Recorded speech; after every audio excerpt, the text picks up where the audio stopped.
everybody! Good afternoon, or good morning, depending on where you're tuning in from. Right, so as usual, let's have a sound check. Have we got everything working? Audio says it's working. Ooh.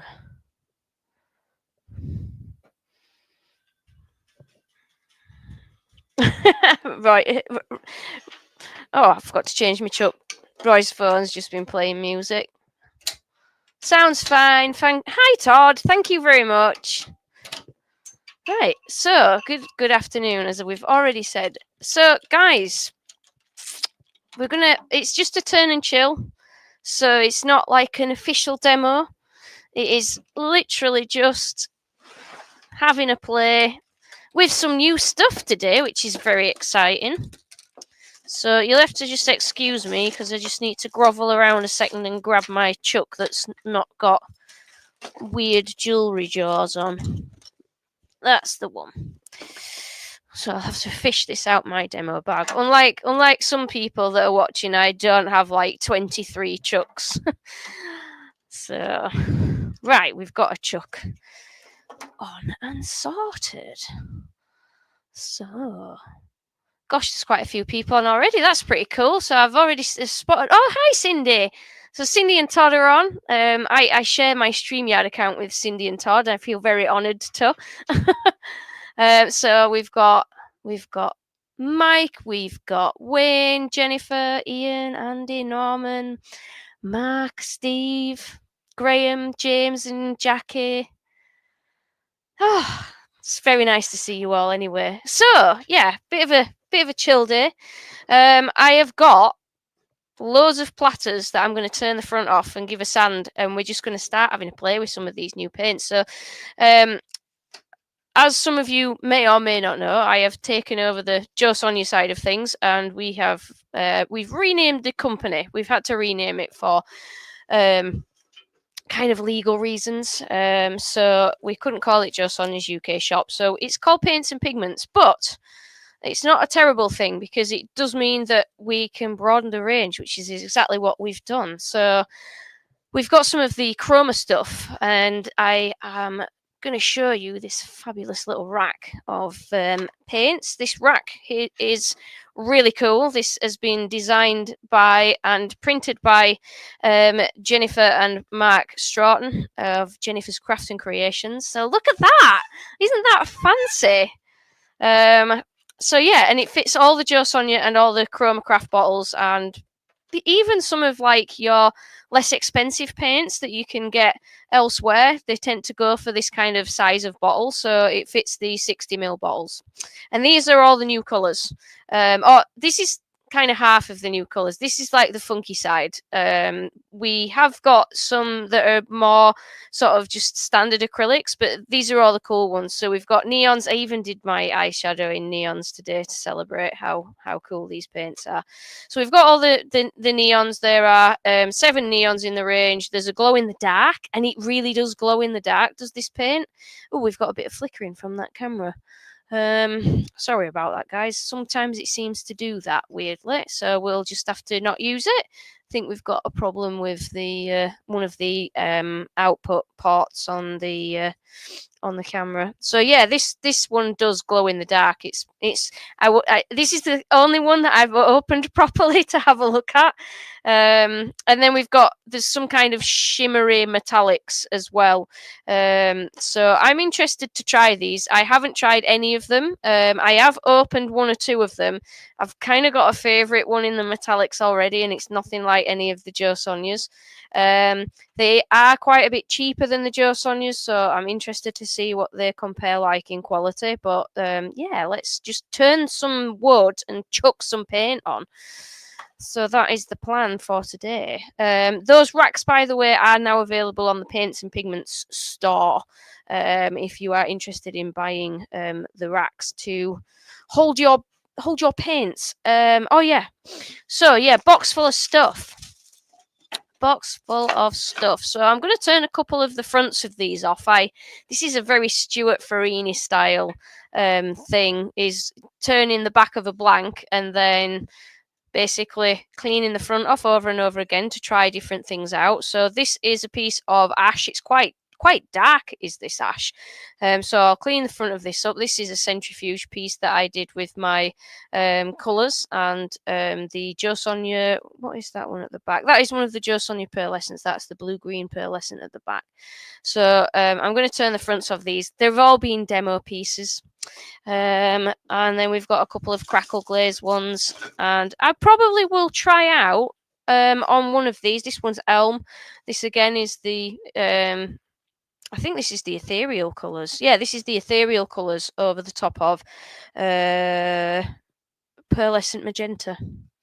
There we go. So pretty cool effect. And yeah, I'm just going to turn the front off. This is a piece of Elm. So I'm going to trial out a centrifuge piece to see how it compares with the colours. And I'll do that with the shimmers because they will work quite well over a black background. So I'm going to do a couple of those.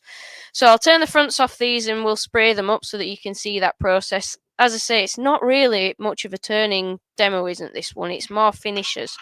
And if I get my act together a little bit later on, somebody asked in the comments to one of these videos whether or not I would be doing the finish marathon and playing with like the Jo Sonjas and the Chroma stuff, and I might do that tomorrow.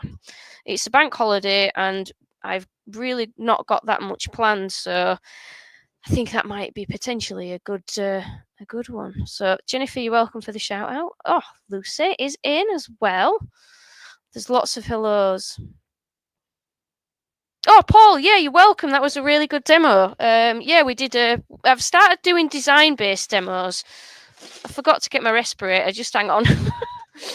I'm so excited about painting. I completely forgot that I did need to do a little bit of turning first. So let me just chuck this respirator on. Bear with me a second. So, head top.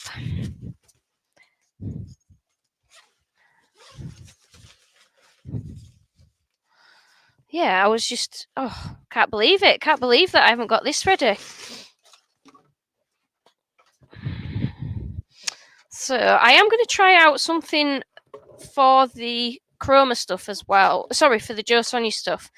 For some of the background. So I'm just going to turn the front off some of these and spray some up, and then I'm going to put some something that I found in the Jo Sonja range, and it's like it's an ultra coat.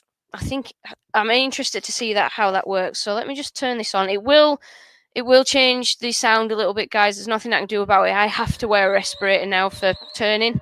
I am very, very sensitive to dust, which has happened from years of not wearing any dust protection. So, yeah, there's nothing I can do about that.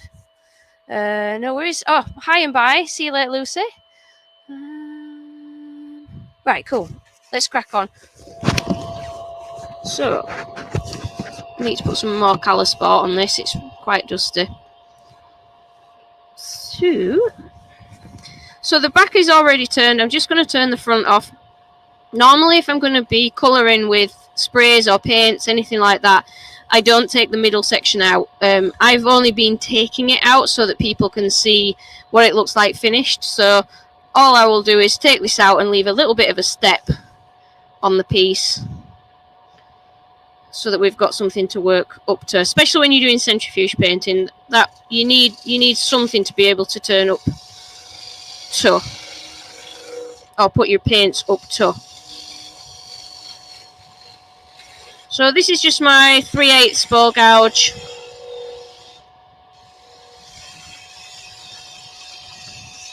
One thing I do miss with wearing a respirator, and this is the whole thing of it, you kind of miss the smell of the wood, but the exception is elm. I absolutely hate the smell of elm. So today, I'm very happy So we've got a little edge to work up towards. I'm just going to have a stop and see what we've got going on here. You will often, I'm putting a curve on here. I nearly always put a curve onto a piece where I'm using anything metallic or shimmery because it works better on a curve. So gold leaf, metal leaf, shimmery or metallic paints, things like my chameleon colours and ethereal colours, a curve just really brings them to life. And it doesn't have to be a positive curve. It can be a curve that goes, oh, I've got my watch on. It can be a curve that can go into the piece either. So one or the other works fine. All I'm stopping this for is because I've gone from the outside edge in, I'm kind of going uphill from the outside edge to the high point. Imagine it as like it's a long flat bead. Or a long shallow bead, should I say. So it's just it's a long curve. So when you're going this way, when on your cross grain piece, you can cause a little bit of tear out on the end grain. Now this elm has actually behaved itself quite nicely. It is actually a piece of witch elm, so it doesn't really deserve to be painted over. But hey ho, here we are. Where is my sander? That's in my bag. So the other reason that I am a little bit thrown out... Oh, it's not. It's here. I have two. I'm getting ready to go to the AAW symposium. So I've kind of got a set of tools packed and sharpened and everything. And so because of that, I keep finding that bits are missing that I am used to having close at hand. It's a little while away. I don't fly until the 1st of June, but all the same, it's yeah, I'm trying to be very, very organised, and so it's kind of messing me up for right here and now. Okay, so let's just get this set up. So we'll give this a little sand, dust extraction. Hopefully it's not too noisy. Hello, Pete. You're working on a piece of elm. Alright, okay. So, Pete's piece of elm is deeply offended and upset by what I've just said. Oh, I'm sorry.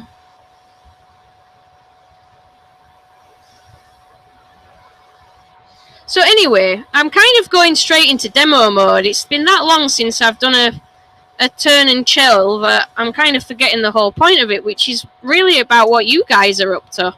So what are you all up to? Tell me what's going on. Pete's turning a piece of elm. What are you making with it?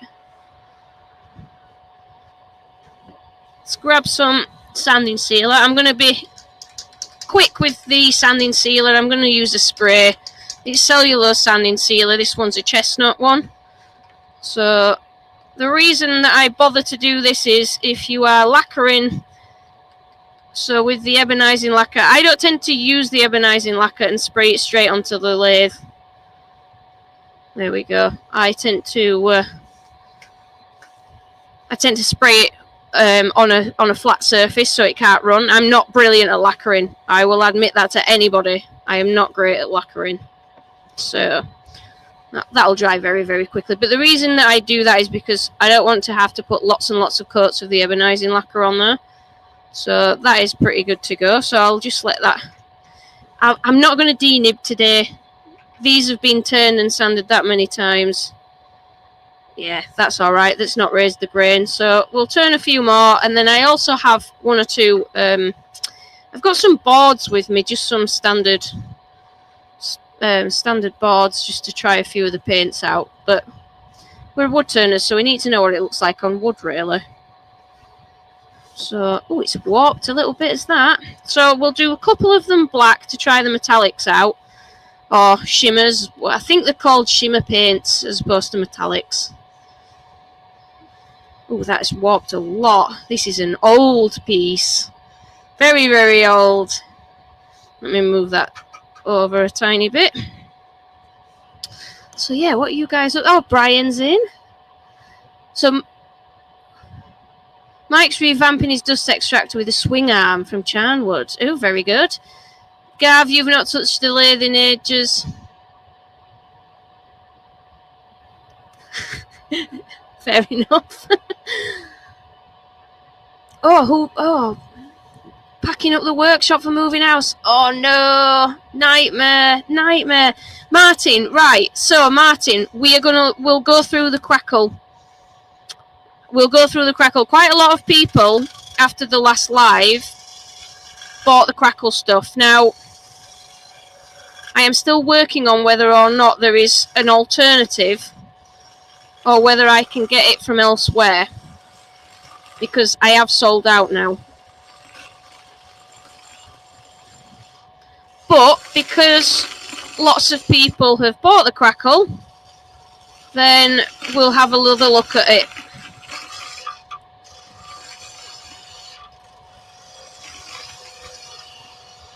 So I'll go through the steps for you today, because I know that you've been having a bit of an issue.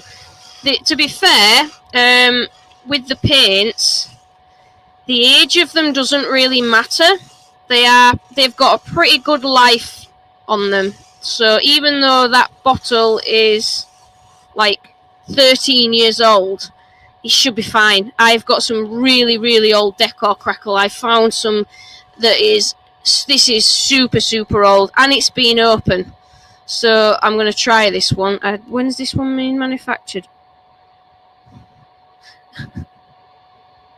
This was an old one. This was made in Australia. In fact, I'm not sure this one will work because it looks like it's been watered down. But we'll have a bash. Right, that's all right, but it's not got much of a curve on it, hasn't this? Let's just improve that, because it was quite out of true.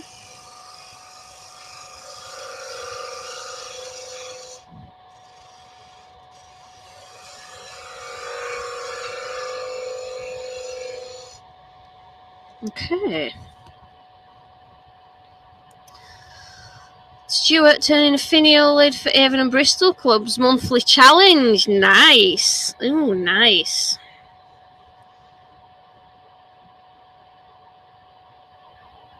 Yeah, it won't matter, Martin. Honestly, it'll be fine. I'm just going to clean up this edge as well, because this is well out.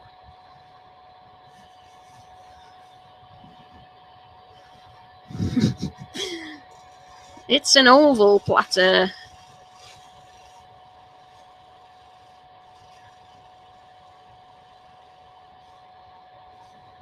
So we'll do Crackle on one of the smaller pieces, I think. We'll keep the big ones for our centrifuge painting. Oh, how I hate this connection on my Canvac. I am just going to do what most people do and duct tape it on. It's just the worst. Oh, Brian's just relaxing. Very nice.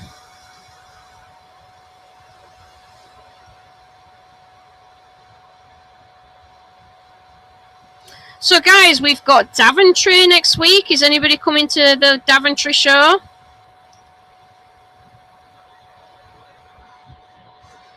It's a good little show, is that, for anybody who wants to attend? That's Elm. I was talking nonsense earlier when I said it was ash. I thought it was a bit too dark. Hello, Johnny.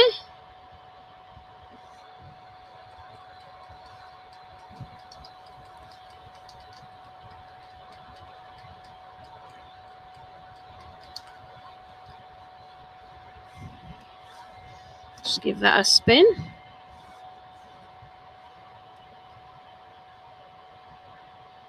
Ooh, Ian's which Ian's demoing? Oh, Stuart. Hi, Stuart. Oh, that's cool. It's a really cool little show, is Daventry. They do need all the support. They put a lot of effort into Tudor Rose Club to put that on.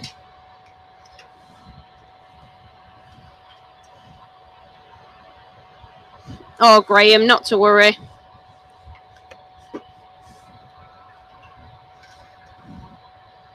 Right, so we'll do this one as Crackle glaze with the new paints, and then yeah, we've got some art boards just to have a look as well.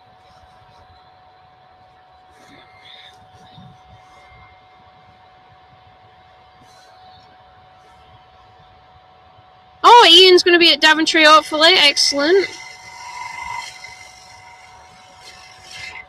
It's very snatchy. Turn the speed up. That's better.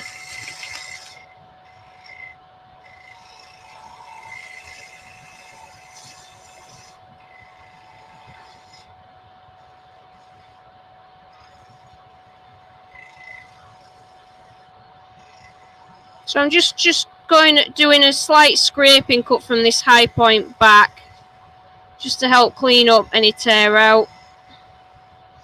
Those other two elm ones were alright. But yeah, the ash can sometimes be a bit tricky.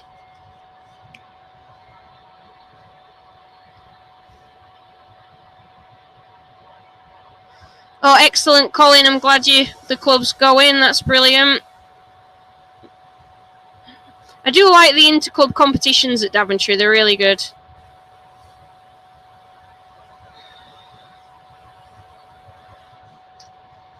So we'll do Crackle glaze on this one. So I'm going to skip the sanding sealer on that. How many more? I'll do a couple more.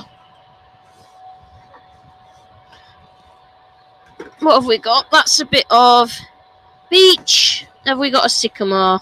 What is that? That's sycamore. I've got all sorts of weird stuff in that box. It's all ex-demo stuff.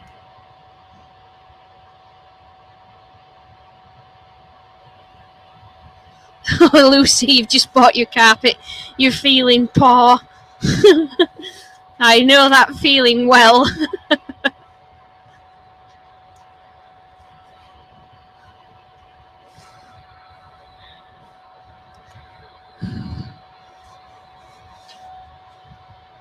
This was a Crackle glaze. This is going.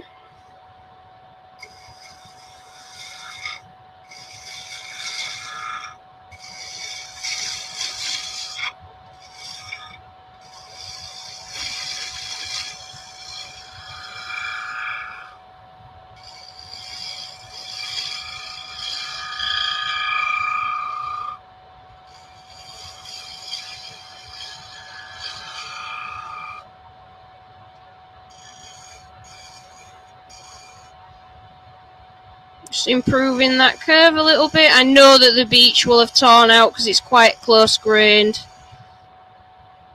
That should do us. Pardon?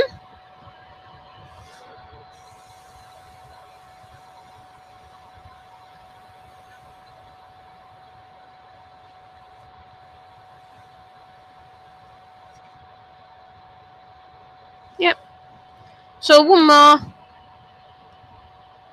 Cool.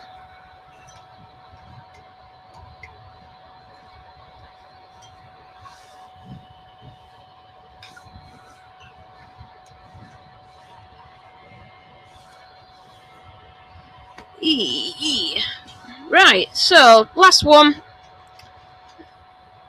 I'm just so excited to do these paints. I'm like rushing through the turning.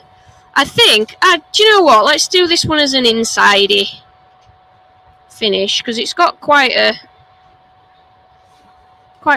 shallow rim as this. So we'll just tidy this up a little bit. Oh, Martin's on it with the thumbs up. Thanks, Martin.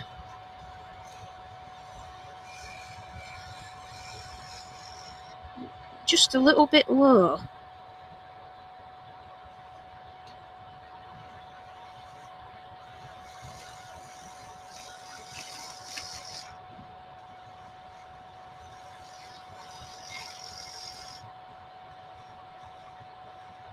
So I'm going to make this one quite a deep... Yeah, let's make this one quite a deep middle. And we'll colour the middle. Just bring that out a little bit. That'll do.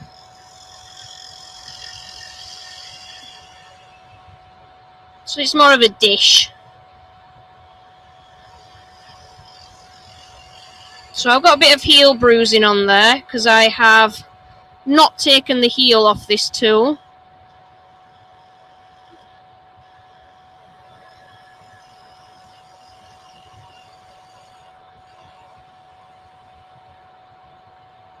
Let's just sharpen that and take that heel off, actually. Oh, nasty tear. This is not sycamore, actually. That's maple. Definitely maple. Which is a little bit more of a pain.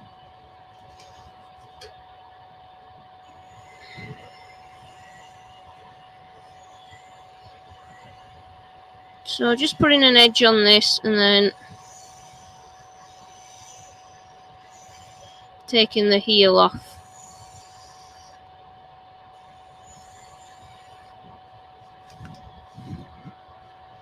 Right.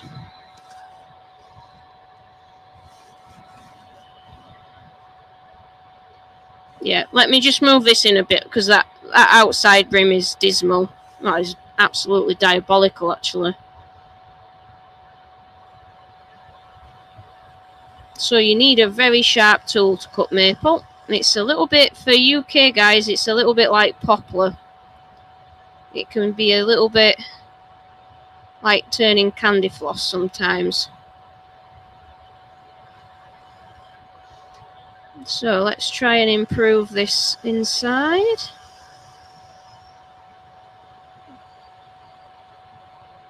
I'm getting quite a lot of vibration on this. I'm not quite sure why.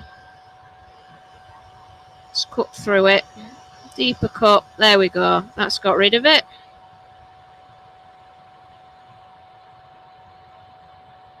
Yeah. Better. See what we're like for a finish on the edge as well, because I've got some deep tear out on there. Yeah, that's much better. Got a tiny pip in the middle. Get rid of that.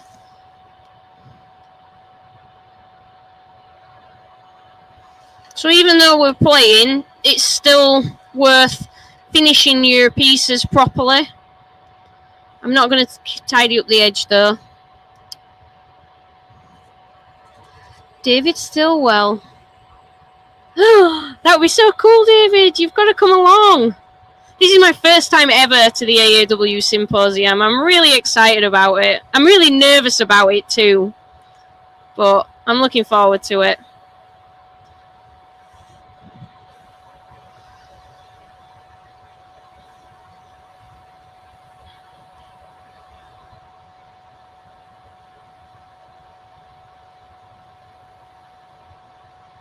I can't believe it's only a few weeks away. But I do travel out early because I'm doing a few sort of club demos and a little bit of some workshops, etc. So, yeah, it's going to be good. It is going to be good. Right, we need some tack cloth to clean that up. Have I taken all the tack cloth with me to demos? Yes, I have. Been greedy. That is a very pretty piece. It will not end up finished completely as colour, but for now it will. What should we do on this one? Might put the crackle on the inside of this one, actually. I don't know. We'll see. I'm not going to put any sanding sealer on it because I'm not quite sure what I'm doing. Right, so let's get all the noisy stuff turned off. Put the tools away. I'm probably going to need my hairdryer. So I'll get that plugged in as well. And then I'm going to turn this off and take this off. Yes, Martin, me and Stuart. We're going to take America by storm. She says. We'll see. Cool. Cup of tea. Most important. So let's catch up, everybody.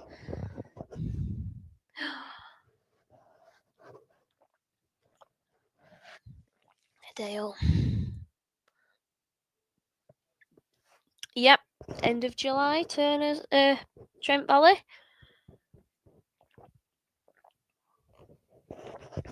Hello, Brian. Oh. Right, let's put that away. So, first thing I need to do... Oh, could you grab the centrifuge box from the shed, please, whilst I plug this in? So, I have a little box that I use. It's from Hobbycraft. It's a cake box. It's brilliant.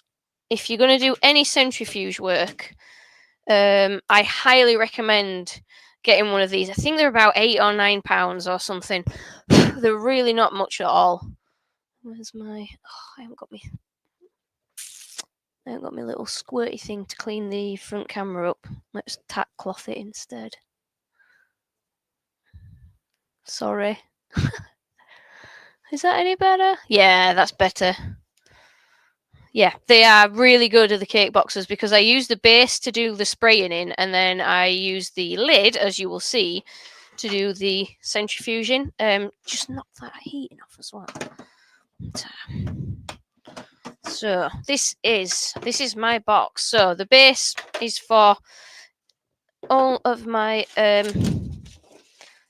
ebonizing lacquer work. Basically, I spray it and spray it and spray it and let it build up, and then it just starts flaking off, and then I'll clean it all off. So that's where it gets to. There we go. So this is kind of ready to be scraped off. If you just have one layer, it can be quite difficult to get that off. So I'm just going to clean that off into the bin and see what anybody's got going on. Let's try him. Troy's watching from Australia. I'm coming to Turnfest next year, Troy. Yeah, I'm coming to Australia in March, which is exciting. I've got a really exciting couple of years, actually. I'm going to places I've never been before. So I've got the AAW this year, and then and I'm doing some clubs in Colorado and Dakota, North Dakota, and Georgia. And then next year I'm doing the Tennessee Symposium. So I'm at TAW next January, and then I go to Turnfest in March. So it's like so much traveling. And last year was really busy. I was doing quite a lot of Europe stuff. So it all sounds really exciting, but I am a rubbish traveler.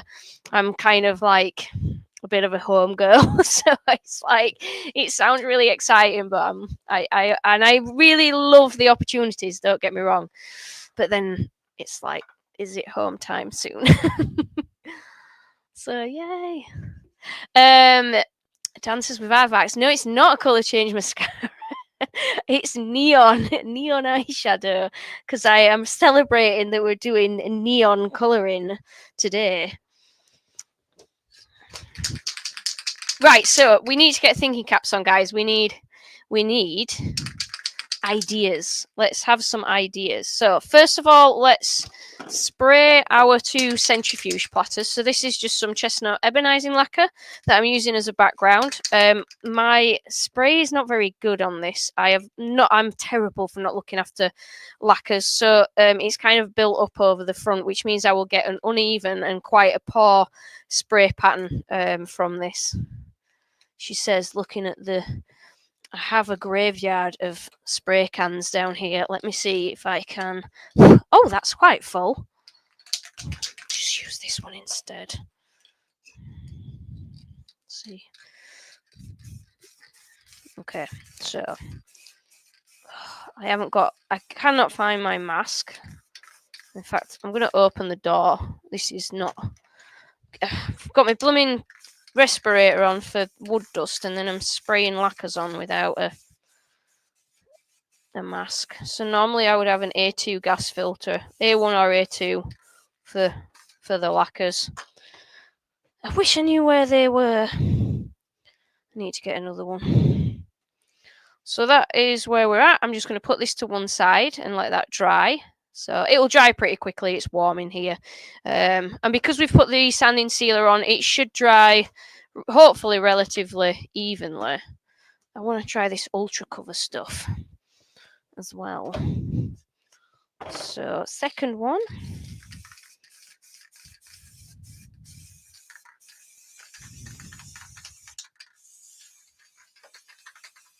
Whew.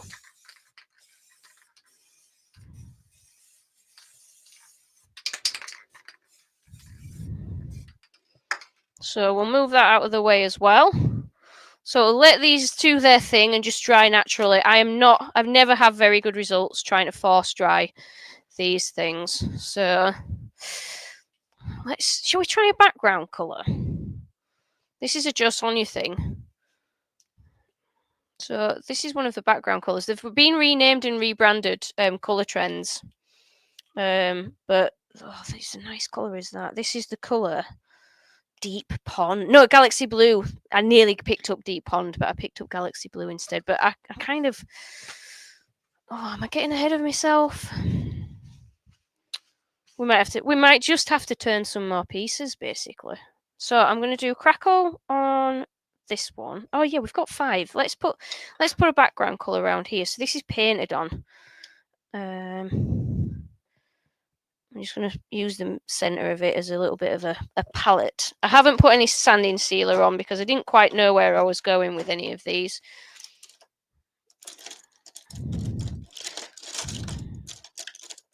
So these background colors are really thick paints, and they should kind of just have a one coat consistency. Yeah, they are extremely pigmented. They're dry matte, but you might get brush strokes. You've got to really kind of spread these guys out. And obviously a lot of these things have been formulated for sort of normal painting circumstances, but they are all compatible with the various mediums. So that if I can get my finger pulled out and get a load of the mediums, I'm going to hopefully maybe try some of those tomorrow. So I am jumping the gun a bit by trying that, but I thought, ooh, there's quite a few blue shimmers of the new stuff. So if we went with that Galaxy, look at that. That is a nice colour. That is a nice background. That is crazy coating. Look at the coverage. So yeah, they do what they say on the bottle. Let's see what colour my hands are by the time that we're finished today. So that is good coverage. That is crazy coverage. So I'm just trying to make sure, I'm just trying to spread it out and blend it out to get rid of brush strokes as much as I can. So I'm kind of keeping working it with the direction of the timber. So one thing I wonder if it might work with these is to actually apply it with the lathe spinning very, very slowly so that your brush strokes go in the same direction as the lathe rotation. That is awesome. There's some really nice colours as well in the background stuff. I've just never bothered experimenting with them. I've always just gone for all the fancy stuff. So we'll let that one dry. I should have got some water to clean my brushes with, but I haven't. I'm just far too excited with all this stuff. Yeah, would you mind? Is that all right? Thank you.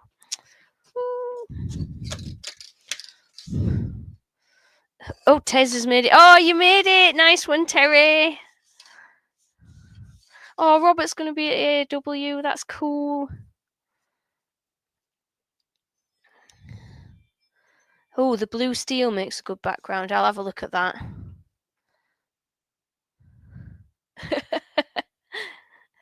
Yeah, John, you are right. I don't know how well people are going to understand me over there. I might have to have some kind of translation going on.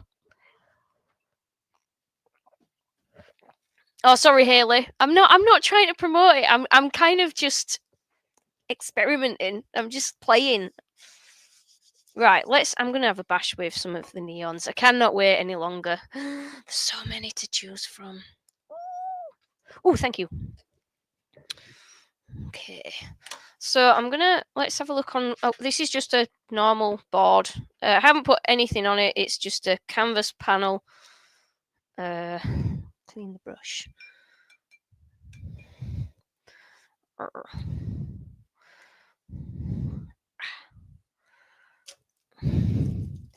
Wet on wet. Possible. Oh, I tell you what. That's just reminded me of something that we're working on with the paints. Is some interesting painting techniques, but we've got to finalize all those. So I haven't put a background color on this, but let's have a look. Ooh.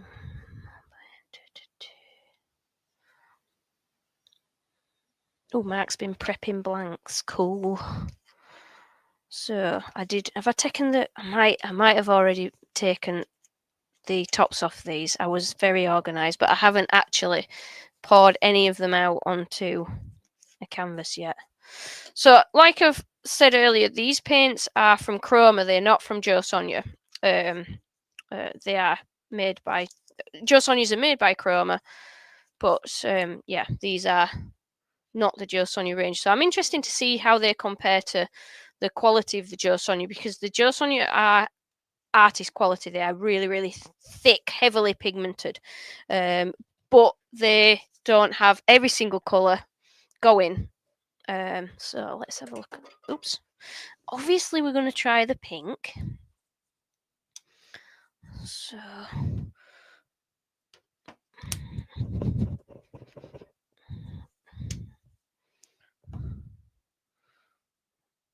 okay, so consistency wise, I'm just going to put like all of the neons on here. Right, shake them up. Shake them, shake them, shake them. Consistency wise, they are still thick paints. So the Chroma Craft range is still a very high quality range, and the paints are light fast. So it means they shouldn't fade. Apart from the neons are not light fast. I've gone out of order. I thought that I'd allowed for all of these, but I haven't. I've missed the yellow. So it's not going to be a rainbow, it's going to be a wonky rainbow. So yeah, there's quite a good consistency going on. I know, Mick, I know, no Pringles lids. I need to eat some more. The brilliant palettes. The Pringles lids. I think I keep losing them. I keep leaving them at clubs. So, what have we got going on?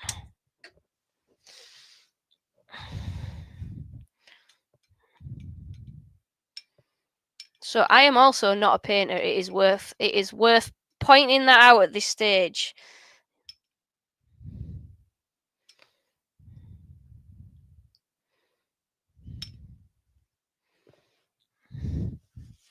I am not a painter. So a clean brush there. Let's go for a clean brush. That background colour was very dark. I'm not quite sure that it's wise. I've got millions of brushes anyway.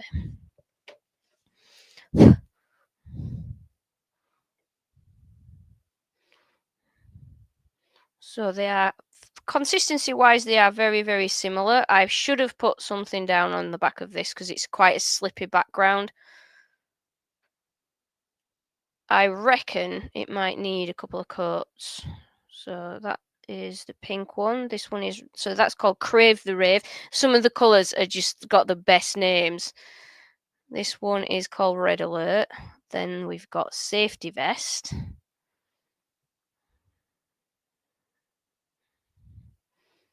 That one's, they are, yeah, they've got quite good coverage actually.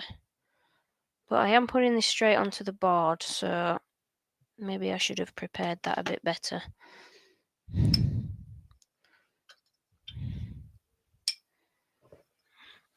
Just clean the brush.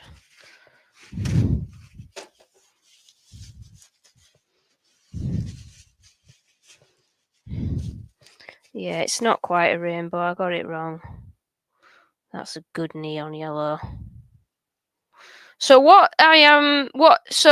I have got a little bit of experience when it comes to pigments, as you guys know. I worked with pigments because of resin, etc., for a long time. So I do have quite a good understanding of pigments. And what happens a lot with neons, which is really frustrating, is that they are very clumpy. They can be very powdery, and when you are working with them in resin, you often find that they don't mix in particularly well. So the one thing I was concerned about with these is if they were going to be very chalky paints, and they are not chalky at all. So as usual, the blue and the purple, I know that this is not really going to be very neon. You don't tend to get particularly neon colours with purples and blues. It's kind of more your pinks, reds, oranges, yellows. Those are the good ones. So although that is a nice colour, with this one's called Unicorn Tracks, which is great. And I really should be changing brushes instead of using this one. It's got too much water in it now, and it's watering the paints down. So yeah, it's not. I would not call this, even though it is classed as one of their neon paints. I would not say that that is particularly a neon color. It's not super vivid by any means. Neither's the blue. The blue's not too bad actually. The blue's okay, but all the others are awesome. It would definitely have been better with gesso behind it, yeah, and clean brushes for each color. I'm just racing ahead. Yeah, that's not a bad blue actually. Okay, so I just wanted to have a play on this board to begin with, and then I'm going to move on and I'm going to use some of the really bright colours on the wood, because with wood you've got grain, and sometimes it's nice to see it, sometimes it can affect the colour depending on how dark the grain is. So I'm going for this piece of ash because it's not the most obvious sort of choice. It's a little bit darker than I would normally go with. I'm going to use this as a palette, so let's go with. They are very nice and bright, Lucy. I do really like them. Just that, although it's like yeah, I do like. I wonder. Oh, I've just had an idea. I wonder. So, yeah, I'm going to stick with the same colours I have on my eyeshadow. So let's go with the pink, the red, the orange, and the yellow. So this is going to be. We're going to go for a neon version of Nicky Hagar's Sunset Bowl with a bit of pink added. I'm not sure that Nick would have added pink. So let me just chuck a few of these on here. So I'm pleased that they're not clumpy or chalky. That is a good thing, which means that they are spreadable and blendable. So that is a very, very good.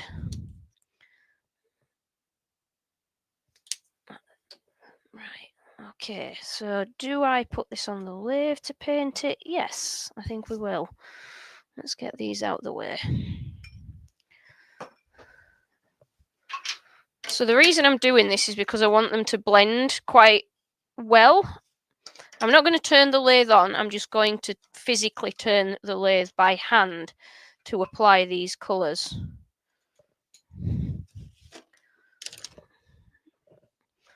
And I'm going to use some slightly smaller brushes because that one is too big for the canvas that we are working on.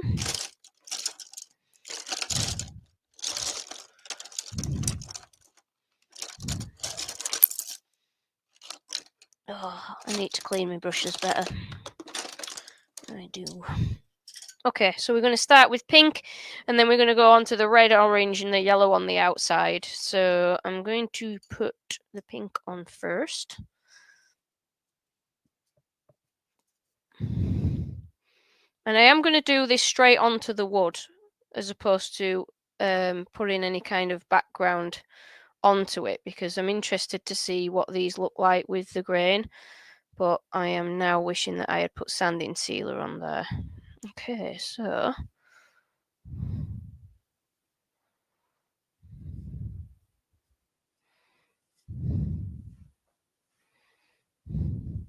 okay, that's quite interesting. So we've got the pigment is very, very fine in this, which is why it isn't going clumpy, but it's sitting into the grain of the ash, which is quite cool. We've got like collections building up.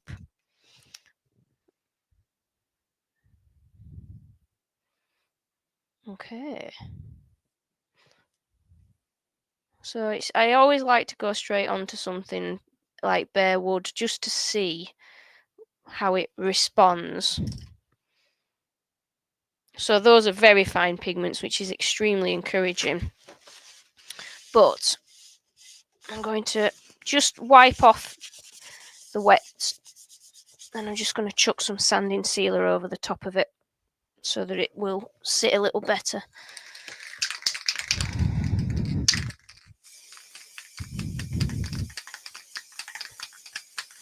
So we'll see how it responds to being on top of sanding sealer,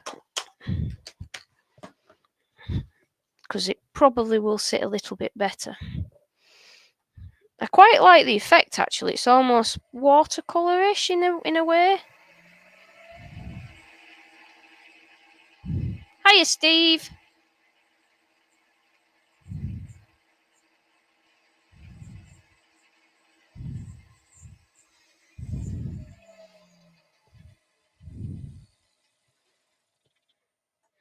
Okay, that's dry enough. So let's go in with some more paint over the top. So that's definitely helped.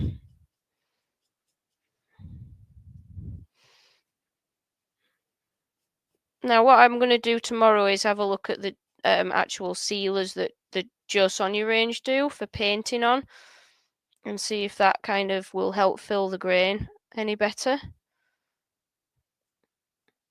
So I reckon that we might have to go over this again to get it really vibrant. Or you can always put a background colour on. Don't forget that we haven't put anything like gesso down first. I just want it to go straight into this, onto the wood, to see what happens. So whilst that first one is still slightly wet, I'm going in with another one, and we're just kind of blending the two in, which is kind of why I wanted to do this on the lathe.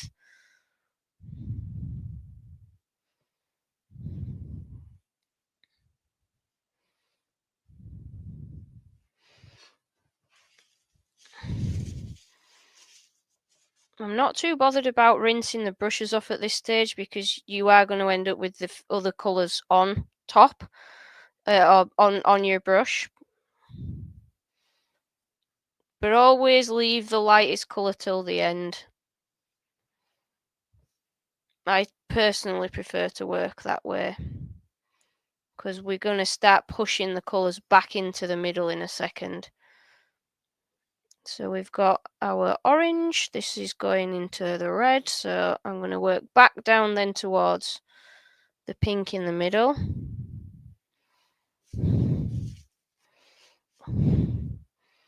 Oops, wrong one. Back into the red.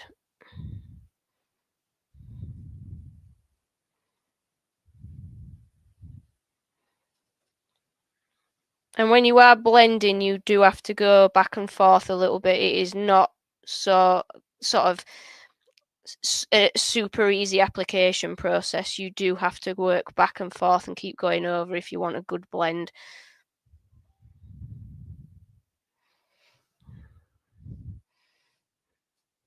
Let's put a bit more pink out on the palette.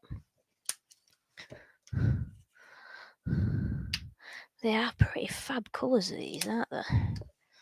I am really liking this. So I will play again with the neons, and what we'll do is we'll put oh, we could put some of the white in the middle, that ultra cover white in the middle actually, and we'll go over that and let that dry. And that's just this is kind of now introducing a second coat. So then we'll sort of start bringing that out again into the red. Put a bit more orange on and then finish off with the yellow. Quite happy with that. That's quite a good blend that we've got going on.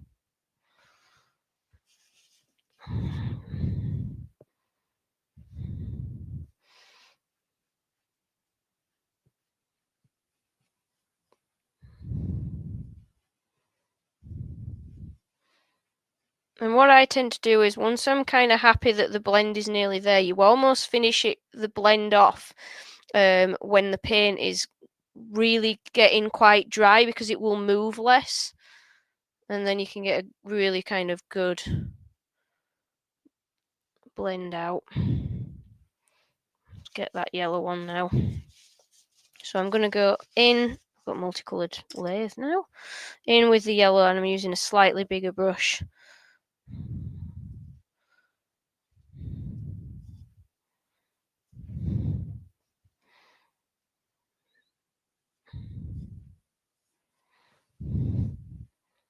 Because I want to put quite a bit of yellow down, I want to lay quite a bit of that on.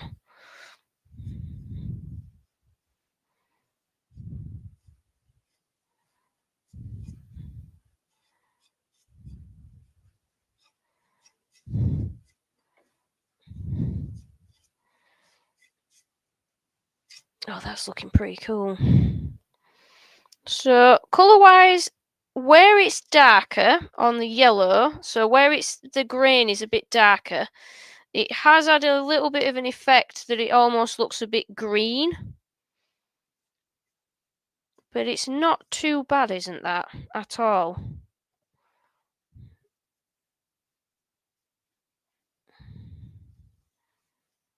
Yeah, that's pretty cool. So let's get some white in that middle section. Yeah, that's ace. I think I might crackle over the top of this, actually. This is a good one to put the crackle glaze over. Now, I think I'd like to let that dry a little bit and then go back over with the yellow. I think it's just lacking a tiny bit. So the sanding seal has made a slight difference. It gave me a slightly more slippy surface to help with the blending. Colour-wise, it hasn't really changed it. So in order to change the colour, we're definitely going to have to put something down as a background. So let's grab that tub of Ultra Cover White. So the reason that I'm going to... Where have I put it? I brought it over already. The reason I'm going with this one is the whites can be a bit wishy-washy sometimes. Greg, late again. What you like? Standard line. Please start again. Start from the beginning. Tell me what you're doing. I like it. Okay.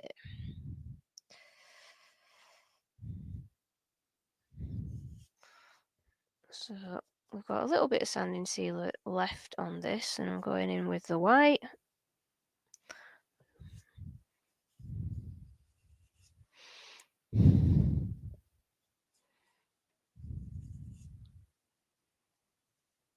So I'm not really noticing a massive difference with this stuff for white coverage. It's always a bit of a tricky one. It's covering wood, although it is quite heavily pigmented.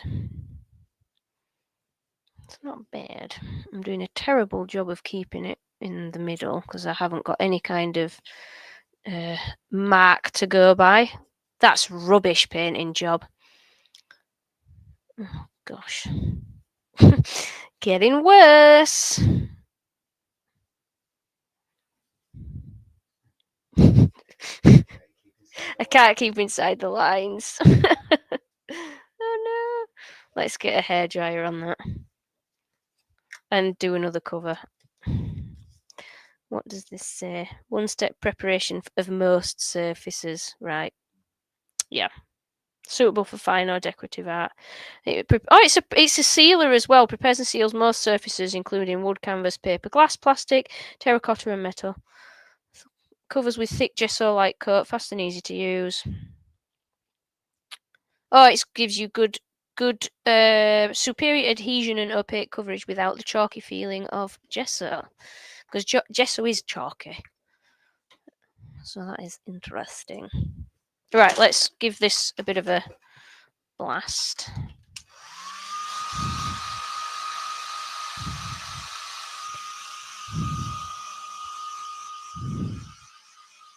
So that's going to need another coat. Yeah.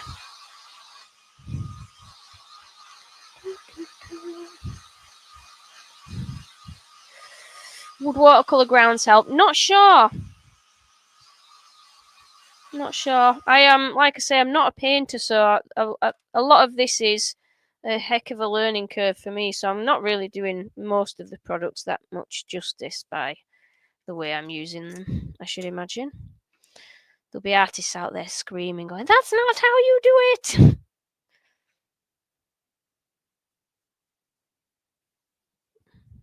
Right, so 2 coats, and that's pretty much, that's white.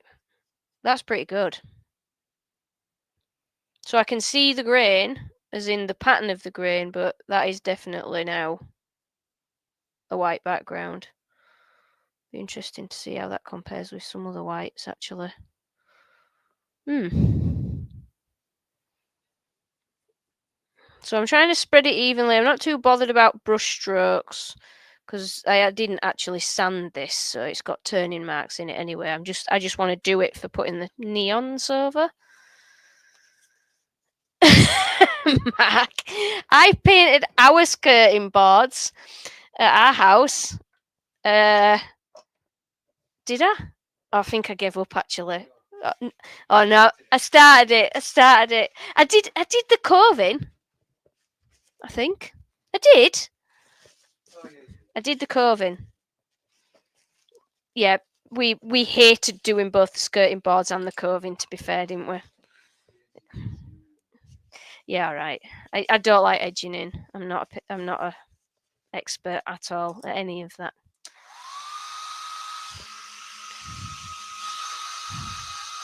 Oh, hiya, Gary. Oh, it's working finally! Yay! I can see people on Facebook now. We've got Gary. We've got David. Oh, David from Turnfest. And we got Kez.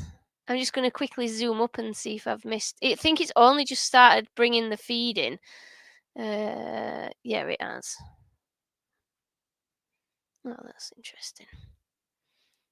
It didn't work at all last time. It was really, really annoying. Anyway, it's working. Oh, have I missed anybody? Sorry, I'm just trying to make sure I've picked bits and pieces up. Yep, Karen's right. Second coat's giving that a decent white coverage. That's pretty good. I'm chuffed with that.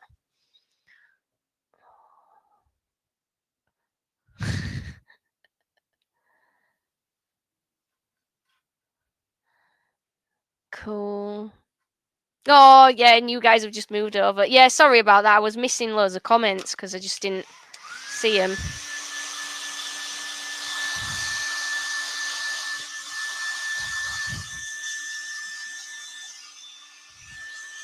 Right, let's get that dry. And now I'm going to put...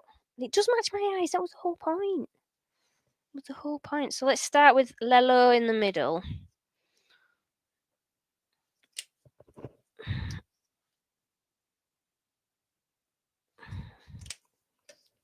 I did say Lello. It's Lello. Orange. Red. I've put way too much paint out for what I need for that middle bit. Might go over the others then. Oh man, I love this pink. It's just so bright.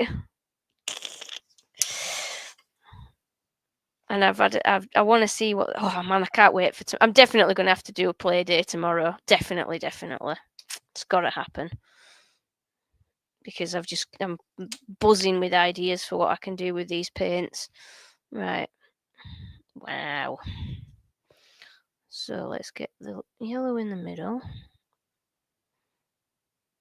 Might go on with a bit more yellow on the outside actually. See if a second coat makes any difference. Yeah, it does. So they are quite translucent actually, are the neons, as you might be able to see. So even though that I've put that one on the white in the middle, you can still sort of see a bit of white through it, if that makes sense. Oh man, there's white on that paintbrush.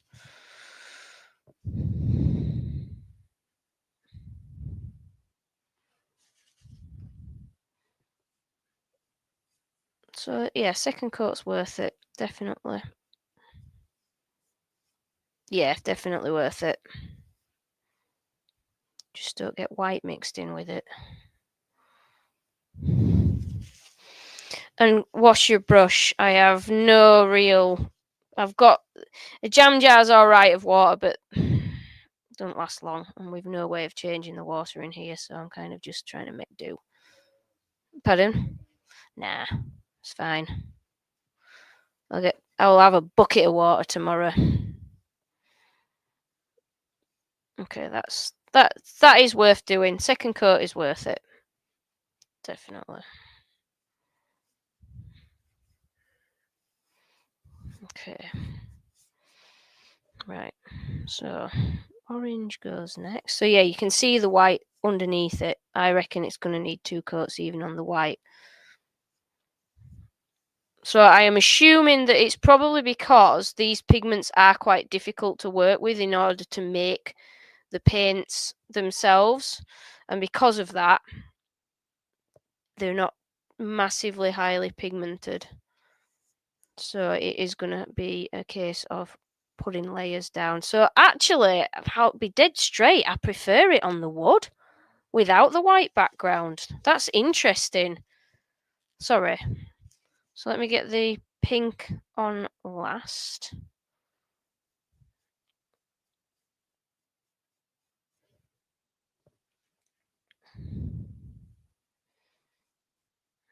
Yeah, I don't think it does any favours having it on a white background, which I did not expect at all. I really thought that the white would have helped, but I kind of think that they're more vibrant on the wood. It's a really nice blend with the grain. They work really nice on the wood. Yeah, the middle looks rubbish, actually. Oh, I'm not into that at all. Yeah, no, it's nothing. No, the middle's dry enough. It's just they are. I think it is because the pigments are tricky to work with. Whenever I've worked with pigments, with neon pigments for resin casting, they've always been very, very difficult to work with. That middle is just awful on the white. I will put a second coat on in the middle. We'll do that, but I've tried to do it the opposite way around, but that's loads better. Yes, Steve, you can definitely use them through an airbrush. You just need to play with thinning them. So you'd need to use the flow medium to water them down a little bit. They are still, even though they've got very fine pigment, so I've got no issue with them going through an airbrush because of the pigment size. There won't be any problem with that, but you will need to thin them. I don't know how they'll be for drying out. Because obviously your acrylics can dry out quite quickly in your airbrush, so there's it might be worth adding a retarder to it as well. So your flow medium, yeah. So as you might have seen earlier, this is a good example. This purple that I did on the board, because I started getting quite a lot of water building up on the brush. This is 2 coats. When you thin things with water, it thins the pigment concentration and it becomes really wishy-washy. When you thin with a proper flow medium, it's basically the acrylic binder, or very similar to the acrylic binder that most paints are made from. So it thins the consistency, but not the pigmentation. I don't understand the science behind it. It's something that I do want to try and find out and learn a bit more. But and this has been the same. It's the same with model painting, etc. You use either flow mediums or retarders for either thinning your paint or extending the longevity of use. Water is the worst thing you can thin paints with. Although yes, it does water them down, as you should imagine it does. It doesn't do anything for you for the vibrancy of the paints. So yeah, use a proper flow medium if you're going to put it through an airbrush. Especially something like this, because you're going to lose your sort of vibrancy really fast. Okay, so I am thinking that these would actually work better on a gesso, because although this ultra cover white is meant as a background, it's quite a slippy surface. It's not quite as slippy as no, it's more slippy actually than the wood with the sanding sealer on, and I think that's some of the problem, that it's not really bonding particularly well to that paint. Very curious stuff. So second coat's helping, but it's still just doesn't seem to want to stick to that background colour of white. Yeah, I think a white gesso would be a better option. So I'll have to have a play with that maybe tomorrow. So coat number 2 was increase the vibrancy, for sure. I'm just kind of blending that out into the wood as well, because I put way too much paint on there.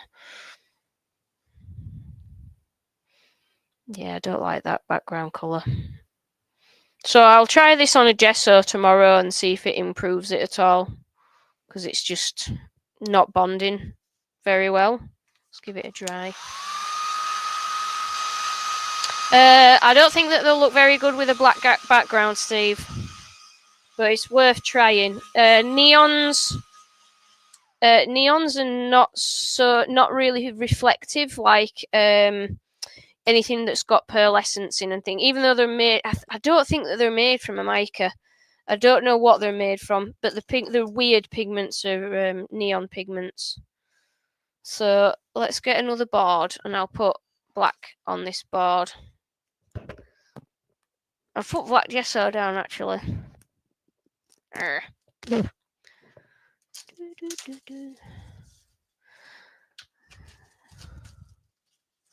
You're starting to get a suntan from that beat. He's rather vibrant, yes, I have to say. So I'll put some white gesso on here as well. Have I got any white? I'm not sure I've got any white gesso. I'll have a look and see what I've got.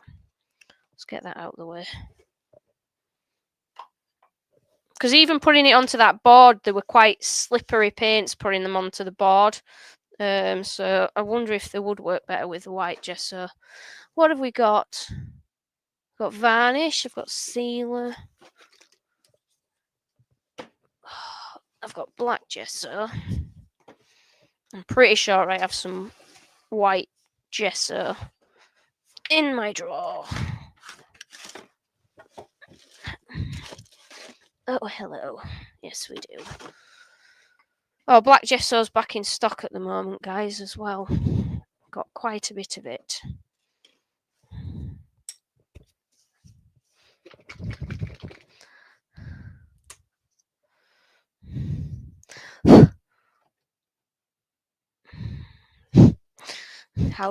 How not to apply paints 101.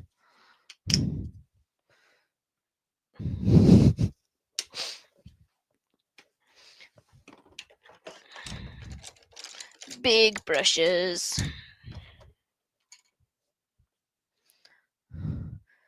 What do you think?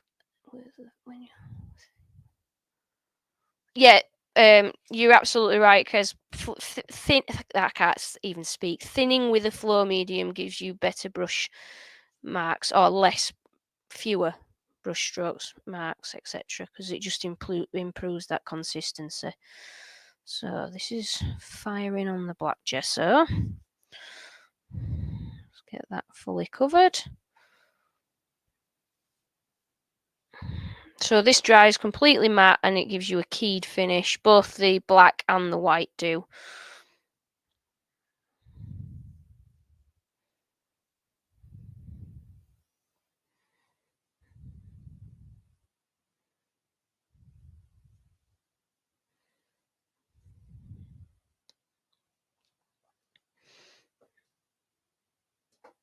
So that's one half. I've always liked the black gesso. I've used it loads of times. I use it with my colours as a background. I do love this stuff. So that's that applied. Let's do the white. Try not to get it in the black, otherwise we'll have grey gesso.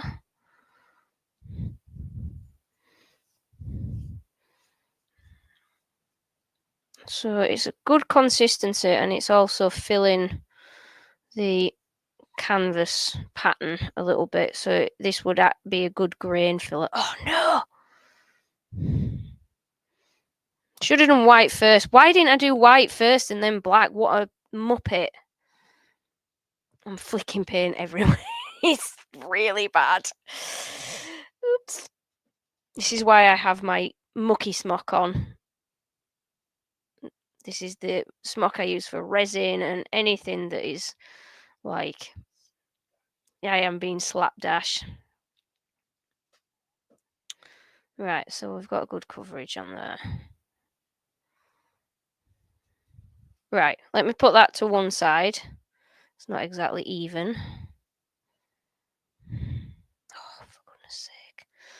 It's more greys, this now. Leave it alone, Emma. Put it down. I'm trying to blend out that black now into the rest of the white. Put that on there. Wipe this off.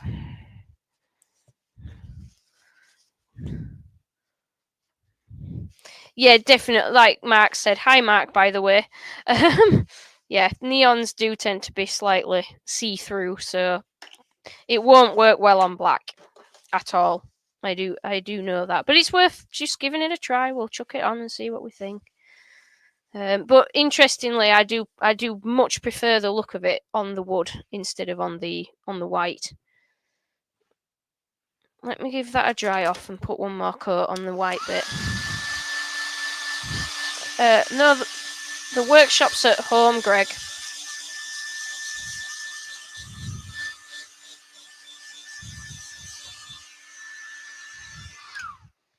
Yeah, the workshop's at home.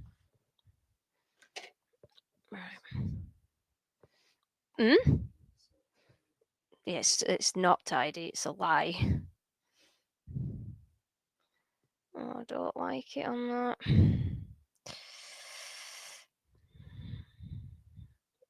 It's improving though. It's getting there. Put the red in.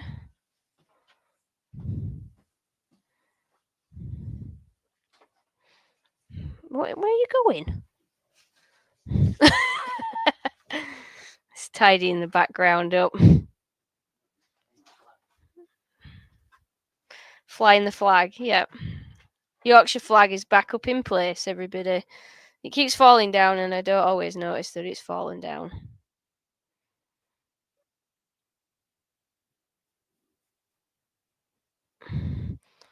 This is about the third coat. So you got to be very, very careful with your brush strokes on this stuff because it's not really giving good vibes. I'm giving up on it now. I'm going to put that yellow in the middle. And try and blend that out a bit more. Oops, that's way too much. Oh, we need it for the black anyway.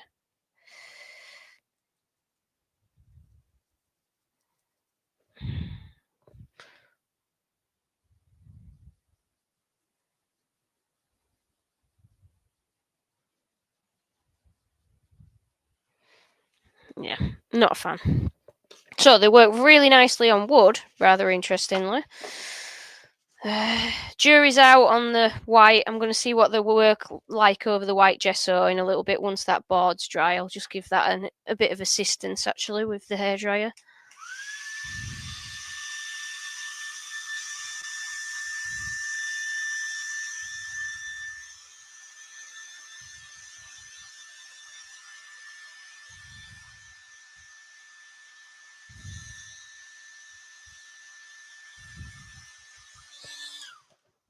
Okay. So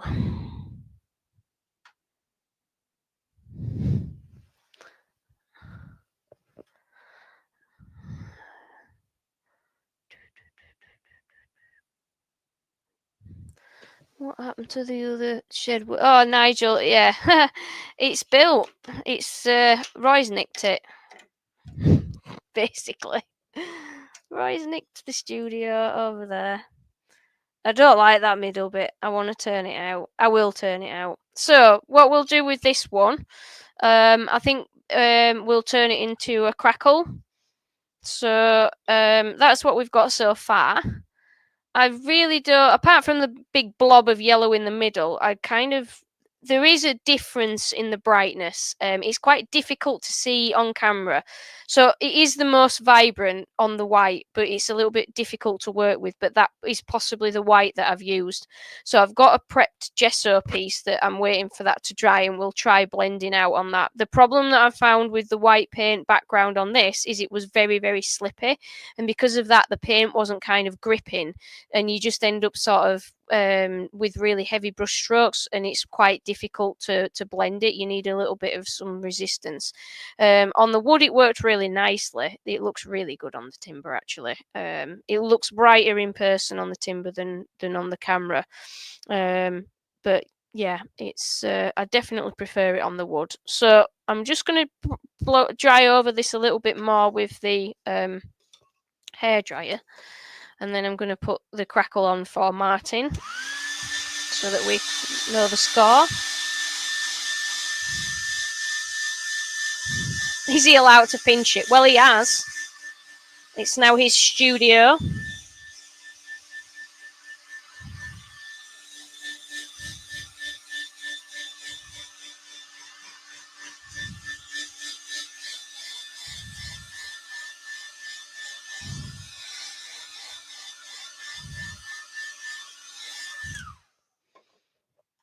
Splats are an in thing, actually. I don't know where those splats went. They've gone somewhere. I think the neon would look pretty good just kind of splattered on, actually. That might work pretty well.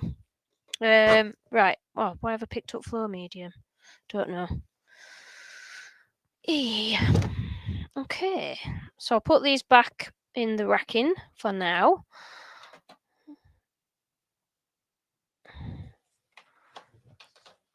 They are really cool, aren't they? Everything's neat and tidy, which is so not me. Cool. Flow medium back up there. So I'm going to put the decor Crackle on. So basically with the Crackle medium, you can put anything that you want at all as your background. So we've put these guys down as a background, and I think it'd be a good one really to do. Let me find. I'm not convinced about this one. It's leaked all over the place as this decor Crackle. This one's an old one. Is there anything in it? I'm trying to see when this one was produced.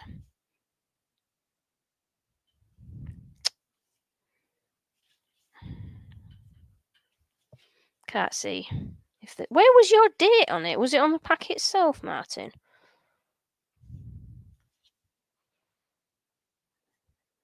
Anyway, this is an old bottle.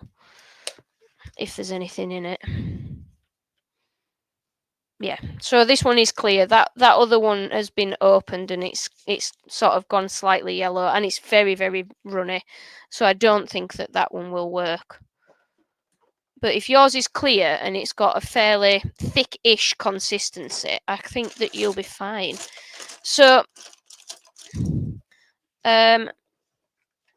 one problem that you've got when putting it in a curve is trying not to put too much on. I had it explained to me by two lovely ladies who have lots of experience with the Chroma products. Oh, I'm just seeing if I had any. I haven't got any of my little palettes anywhere. Oh, thank you. So, yeah, it's all about surface tension, and if you have too much built up in the bottom of a curve, it can kind of gloop together, and then there's nowhere, it won't split apart properly. But I thought that yours looked pretty good, to be fair. So I kind of won't panic too much. So that is my decor Crackle. In that, you can hardly see it, so it's nice and sort of clearish.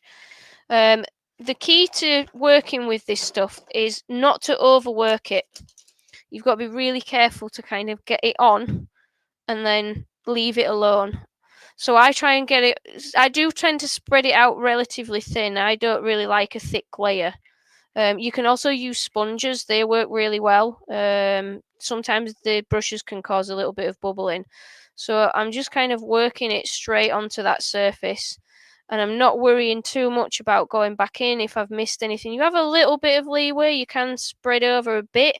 But it's not like when I was putting the paints on, I was going backwards and forwards and spreading it out over and over again. It will not work if you do that with the decor Crackle. So it's kind of shiny when you put it on. So you can see where you're applying it if you kind of tip it slightly into the light. And really, that is all I do with the decor layer. So there are brush strokes in there. There's a little bit of bubbling going on. But by going over and over it, you're going to start to damage the crackle layer, and you're interfering with it, so it won't do what it's supposed to do. It does take ages to dry, does the decor crackle. You can leave it alone, and you can actually come back to it the following day. And I know that when Lynn was teaching me how to use this, she said that she'd done a course and they'd forgotten about it overnight. Now it says in the instructions, I believe, that it's like an 8-hour maximum open time. That does not mean you need to leave it for 8 hours. It also says you've got to be careful, like applying heat to dry it. I do apply the heat to this, and it does still work, but it's not very hot. The hairdryer is on like the lowest heat setting, so I'm just going to blow over this, and it will dry out.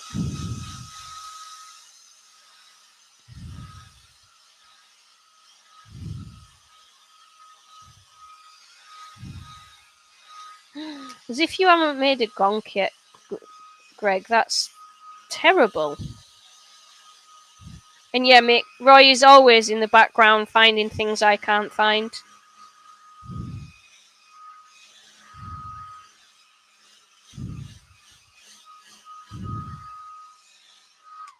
Mr. Juice messaged me earlier to ask if I actually had a demo prepared or if I was just winging it. And I feel extremely offended by that. I know, how dare he suggest such a thing? I don't think he can have done. I'm mortified. Not a clue. No, I'm totally winging it, obviously. Like always. All I wanted to do was play with the new paints. That was it. How and why. Hi, Harvey and Maria in. Hi, you guys. So let's see if I can show on here. So it's kind of shiny, but it's starting to dull a little bit. And that's what you want. You want it to kind of start going a little bit more of a satin finish than glossy. If it's glossy, it's wet. Do not put any top coat on until this is dried. You want at least a skin formed over the top, but ideally it's better if you do leave it to dry. So this, if I can, where can we see? If I tip it, so yeah, if I tip it in the light, you can see that we've got a bit here that's still kind of, where are we? I'm trying to find the right angle. Not doing very well. Yeah, that bit there is still a little bit wet. You can see the difference. So that's where it's a bit thicker. There's a bit of a heavier build up there. Now I have to say, guys, I haven't got any of these Crackle packs left, but I am trying to source some more. Oh, Robert, yeah, how much paint is on my hands so far? That's it now. It's quite a poor do, actually. It's not a lot. The other hand's not so bad. That's where we're at so far. Oh, I've got a bit on my wrist. Normally it ends up kind of covering everywhere. So I clearly haven't done enough work just yet. Oh, that's just that one little bit. There's always one little bit with the decor crackle that isn't quite dry.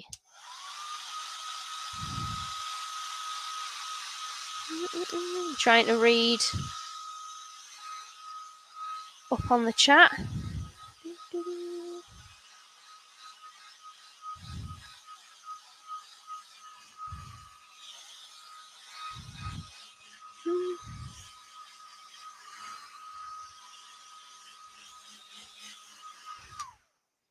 Oh, there's just that one little bit. So I'm just gonna go for it. We're gonna go for the next coat of paint. So the next coat of paint normally dries really quickly. It's the decor stuff that takes ages to dry. I wonder if the new paint. No, let's not do that.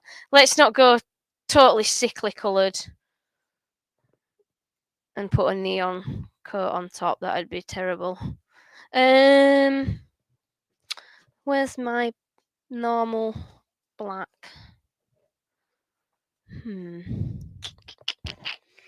In my tidy workshop that everyone seems to have this illusion of that does exist. It doesn't. It's not tidy.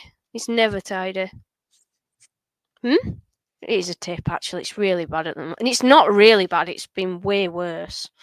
Where's the black?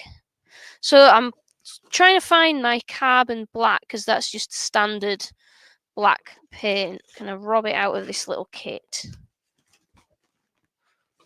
Yeah. Carbon black. There we go.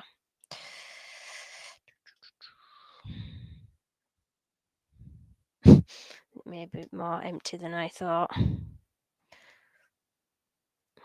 So, again, I don't like to put too thick a layer on the top coat. I normally always go black for a top coat. It's just a one coat thing. It's done then. You don't want to be putting. You can't put more than one coat on. It's got to go in on one coat. So if it's slightly see-through, it ain't gonna work. So start to apply this. The decor layer basically stops the two from bonding together.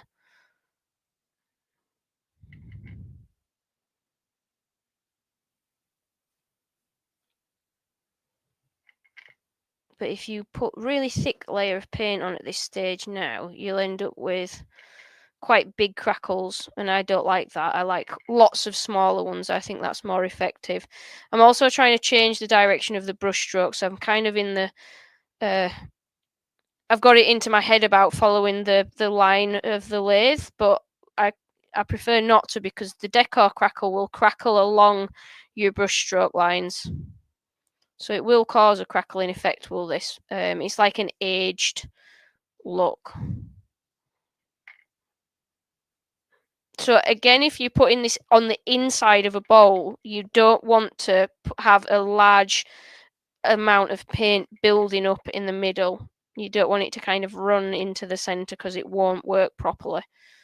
So just bear that in mind. So we are starting to get some crackling. It's started to pull apart. Do not go over anywhere at this stage, because you will start to pull the paint off. You'll pull that top layer of paint off, and it just will start to look rubbish. So again, I have gone over it. I've gone over once. I've tried to avoid going over any of that paint at all. And straight, you can see a little few bits where it's starting to pull through. It started to sort of pull apart. If you just wanted the decor crackle, then thicker layers are better. But I like to do the combination one. So we're going to put the top layer of crackle glaze over the top now. So I'm just letting this dry. As you can see, it's already almost there. It's just got a few areas that have got to be dried off. So I'm going to hairdryer it.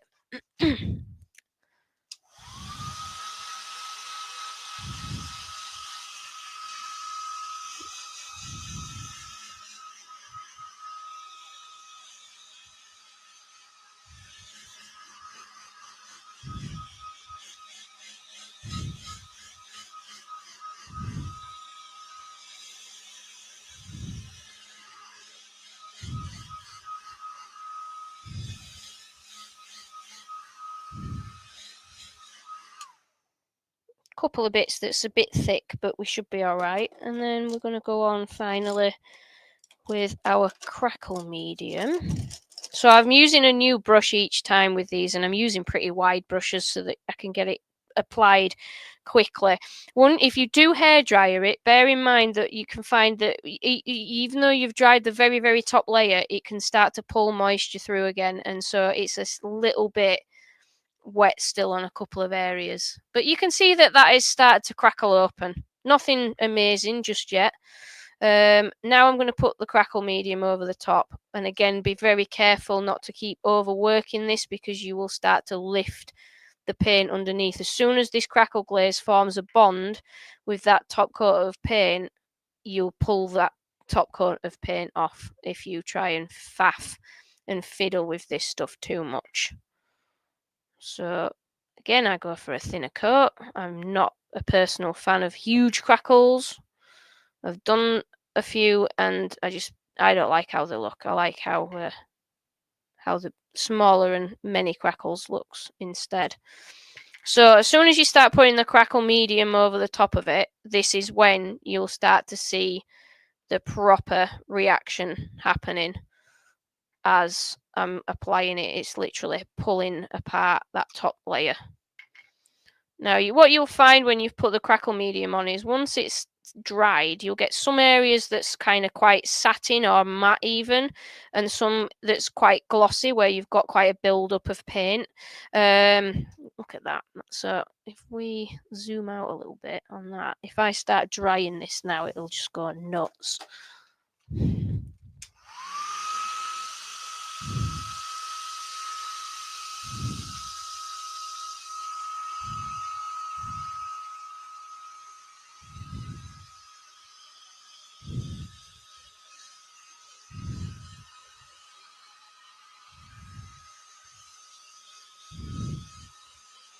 So yeah, you will start to get areas that are slightly matte and some that are shiny. So I tend to go over it with some kind of some kind of varnish. So you can use something like an acrylic lacquer.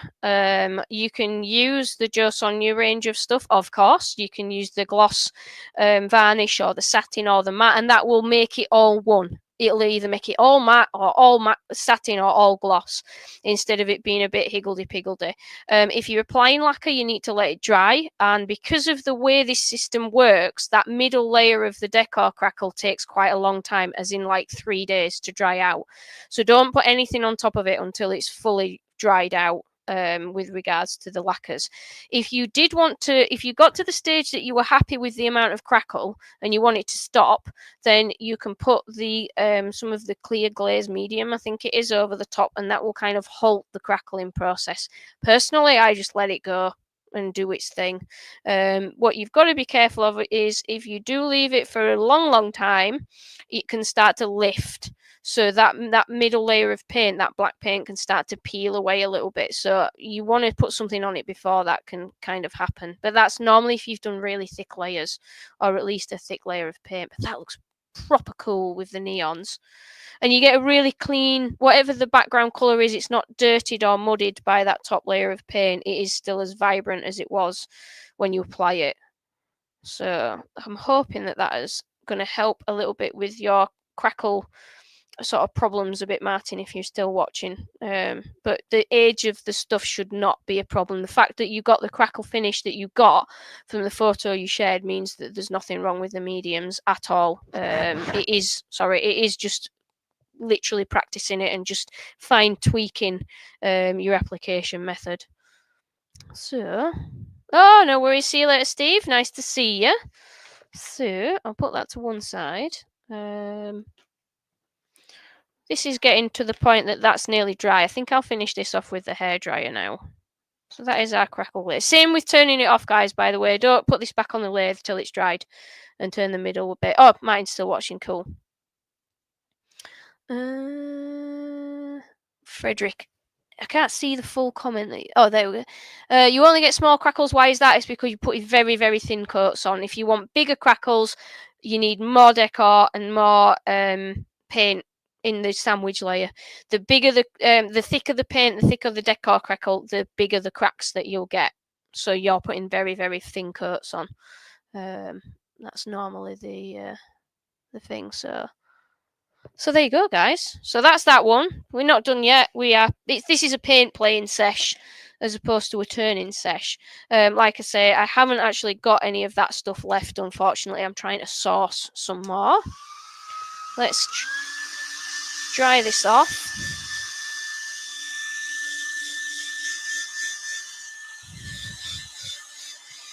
That'll do.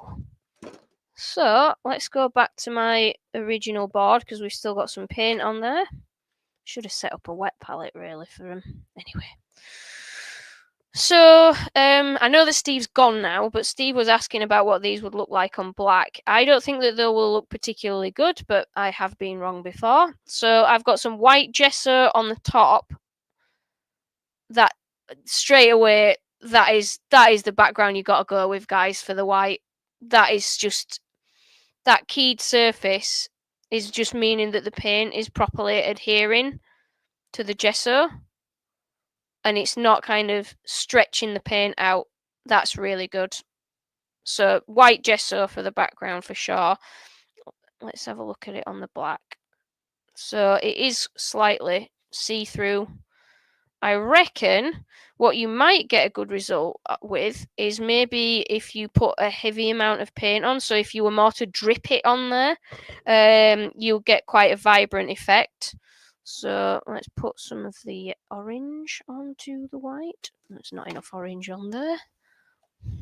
So this colour is safety vest.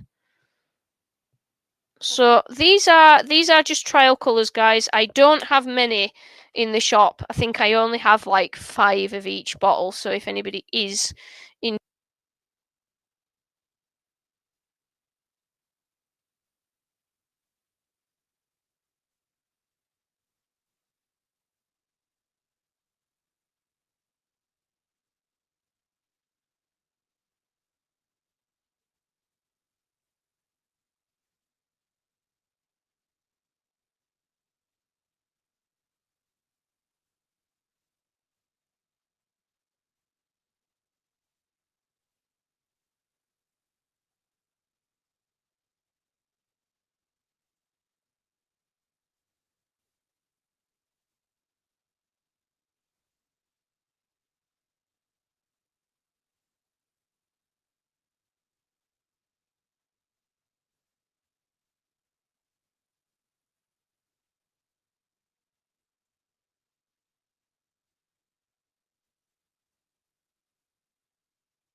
Hello? Can we hear again? Is that connected? Yeah. Sorry about that. Lost the sound.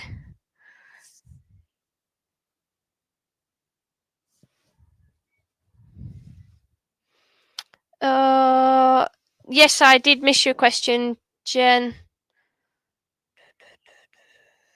Let me just zoom back. Can you put decor crackle over sealed unpainted wood? Yes, you can, and I have done it, but you don't see enough of the wood to realise what you've done. It was you need to seal the wood first, so seal the wood and then put decor crackle on, and then you can put a colour over the top. So it does work, but it's kind of a bit pointless. It's much better with a paint colour underneath. You missed all painting on the board. All right, okay, brilliant. Flipping heck. Well, I'll prepare another one whilst. So, I'm so annoyed about that. I thought it had full battery, did my transmitter. So on the white gesso, it worked really well. So it allowed me to build up a layer. There we go. So it allowed me to build up a layer, and it sort of adhered really quickly. So the yellow, for example, which is kind of the most kind of see-through one of all of them, that one just went straight. I mean, you can see that they are very neon-y from the picture on there. So it went on straight away. When I was applying it on the background board here that didn't have any colour at all, it was quite slippy, was the surface, and it wasn't laying the paint down well. Same when we did the inside of the wooden bowl, it just didn't sort of grip the paint. So the white gesso is brilliant as a background for the neons. Definitely would recommend that. And that was like 2 coats of the pink, and it just really grabbed it. The black did exactly what I thought. It is kind of see-through, so but it's quite an interesting effect really, because it's still neon, but it's kind of subtle neon. But if you were to put a thick amount on, or were to like blob it, that will definitely work, because the more paint you've got, the more opaque it will become. That's a couple of coats of the pink as well, so I'm sorry that you missed all that. But yeah, it's really bright on the gesso, but because it's got that keyed surface, it works a lot better. So I'm going to black gesso this one, this board, so that we can have a look at the shimmers or metallics. I think that they class them as metallics, metallics or shimmers. I think there's both. So I'm assuming the shimmers are a little bit like the Joe Sonia, what's it? Pearlescence almost. Right, that one was for Jess. So I'm going through quite a lot of kitchen roll today. See you later, Mark. Have a safe drive. Oh, flipping heck. I'm so annoyed that I didn't spot that the sound had gone off. I'm not used to the sound like stopping. We've not really been going overly long for the batteries to run out. It mustn't have charged properly. Let me see if I missed anything else. Troy asked about will the Crackle will work over chestnut stains. Yeah, you can put whatever you want as a background. It really doesn't matter as long as it's dry when you put the decor Crackle layer on. That is the key. But they no longer are manufacturing it in the US. So I'm trying to get in touch with the Australian side of Chroma to see if they do or will make any more, because it's such a good product. There is nothing else like it on the market at all. And after the last live I did, where I was doing the Crackle specifically, yeah, they I really sort of looked into other companies that might produce it. There are others that do a Crackle medium, but it doesn't work as we saw on that experiment session. It doesn't work as well without the decor Crackle. And there are things that you can get. I know that you can get like Crackle sprays and stuff like that that are available. But that is just one color. You're stuck to that particular color that the spray is. So which is great, because I know that few people who've used various different sprays which look really, really good, but you can't change your color patterns. You can't change your color selections. That's the word I was looking for. So and I like being able to change them. So I am still working on it, and I'm still trying to get hold of somebody at Chroma in Australia to try and sort something, or see if something can be sorted. So we have our decor Crackle back. Sorry, no we don't. This is gesso. Wrong stuff. Black gesso background. I'll dry that off with the hairdryer, and then we'll have a look at some of the other colours.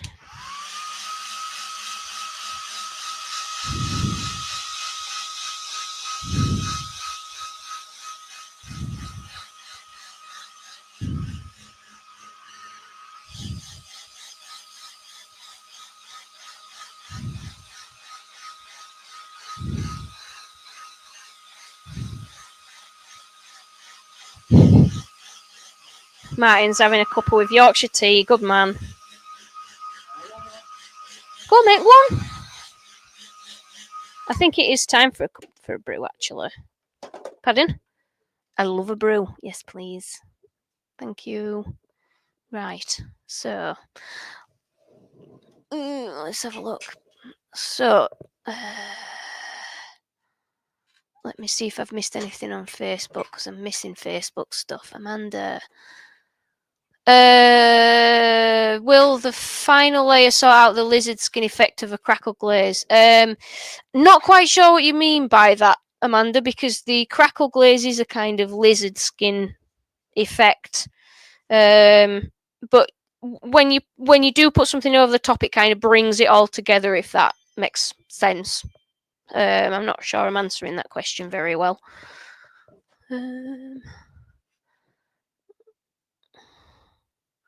Just zooming back. I'm not used to looking at the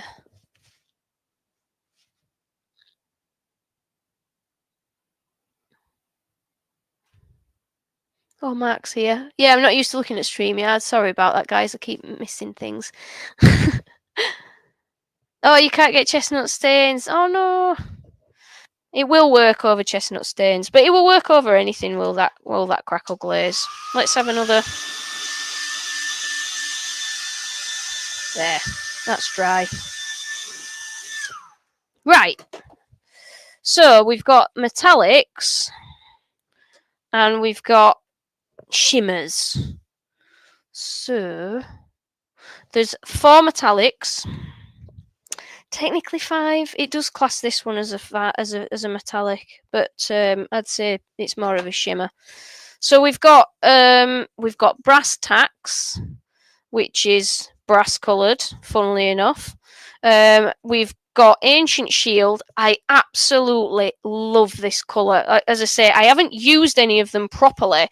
All I've done is had a sneak peek of them all, as in opened the bottles and taken the seals off, so I wasn't doing all that on camera. Then there's Midas Touch, which is kind of a greeny gold, actually, is that one. And then there is Silver Moon Dust, which is a pretty decent silver. So we've got these ones to have a look at. So let's get rid of all these. I'm building up quite a lot of brushes here.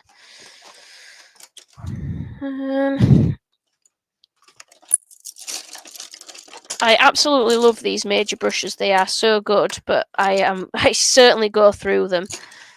Oh man, so many. Right, so we'll start with Midas Touch. I'll put these into an actual thingamajig. Into a palette. So these straight away are not as thick as the Joe Sonia. Definitely not the same thickness at all. I should have given these much better shake, because metallics have got quite heavy pigments in them because they are metals. Oh, that one's better. Should have shaken Midas Touch up. This one is. Hang on. Silver Moon Dust. I'm quite excited about this one because I think it might be quite a good silver. And then this one is just so nice. Ancient Shield. This is so nice.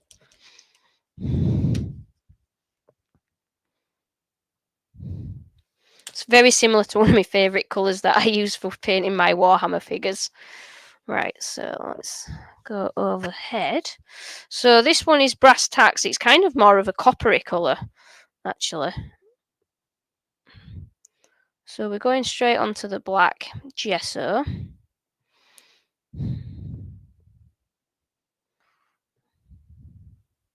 I should really grab some of the Joe Sonias, actually, to compare these to.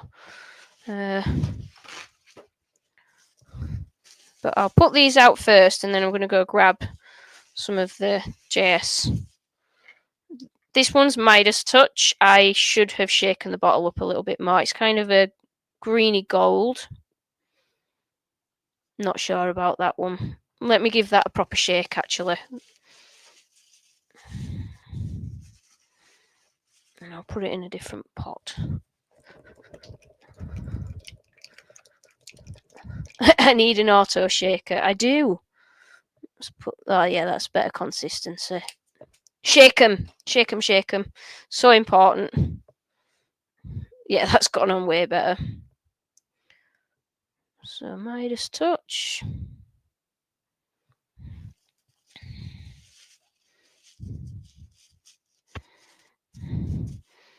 Silver moon dust. So I'm going to put them on and then I'll hold them up. And then ancient shield.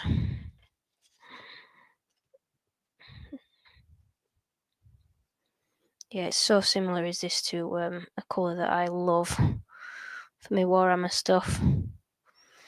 So I'm going to dry those off with a hairdryer. And then I'm going to grab some of the Joe Sonia stuff because these are considerably cheaper. They're about half the price-ish of the Joe Sonia paints. So although I'm not expecting them to be kind of half as good, but I am expecting them to be not quite as good.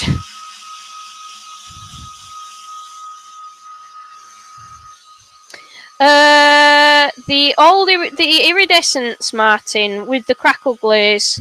You technically you can't use them with it. It says you can't, but you can. I found my experiment board that I did with some of the iridescence, and yeah, they do kind of work. You're better off putting them as a background. If you're wanting to use them as the top coat, you have to. If you've got like a black background and you're wanting to use the iridescence as a top coat, you've got to mix Crackle glaze and iridescent about 50-50, 1-to-1. And you put that over the top of the decor Crackle. So you let your decor Crackle layer dry, mix the iridescent and the Crackle medium together and put that over the top.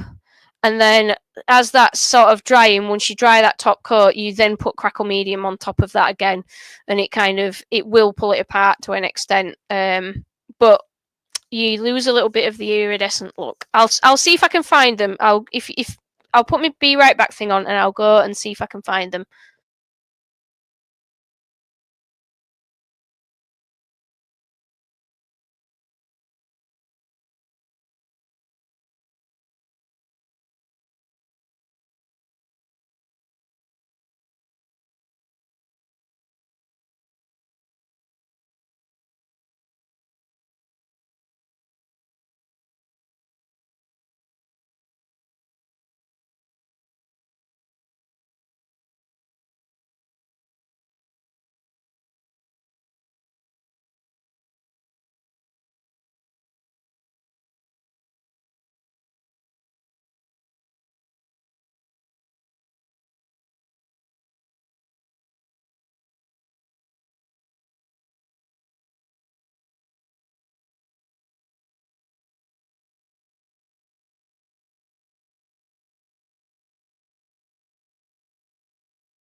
Right, I found them.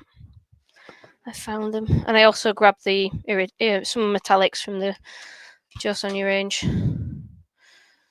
Right. Tea! Thank you! You made it in your cup. Oops! Pressed the wrong one. Sorry. There we go. Mick, what's the bottom colour called? What do you mean? Which one? Oh, that's a nice cup of tea. Thank you very much.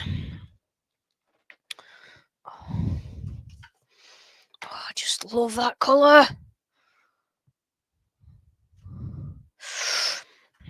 So, I found the boards. So they are drying very, very nicely.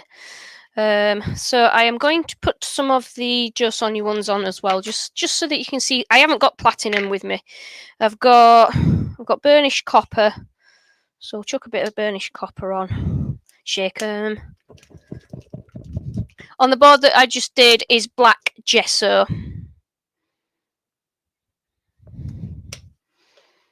I'm trying to match the colours more or less. This is green gold, which I think is similar to that Midas touch.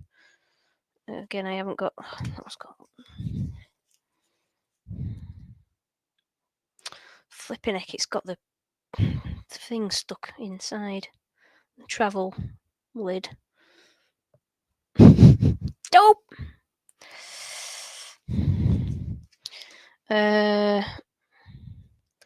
I'll use the Aztec gold as well. That's a nice colour.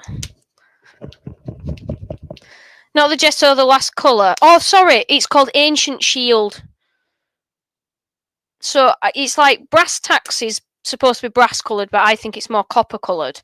I wish I had a platinum, but I haven't got one here. Anyway, but I think the Ancient Shield's more of a brass colour, which is that last one. That one's Ancient Shield. Yeah. I'm going to put these Joe Sonia ones on just as a colour, as a kind of comparison. Yeah, straight away. So they are thicker and very much more pigmented.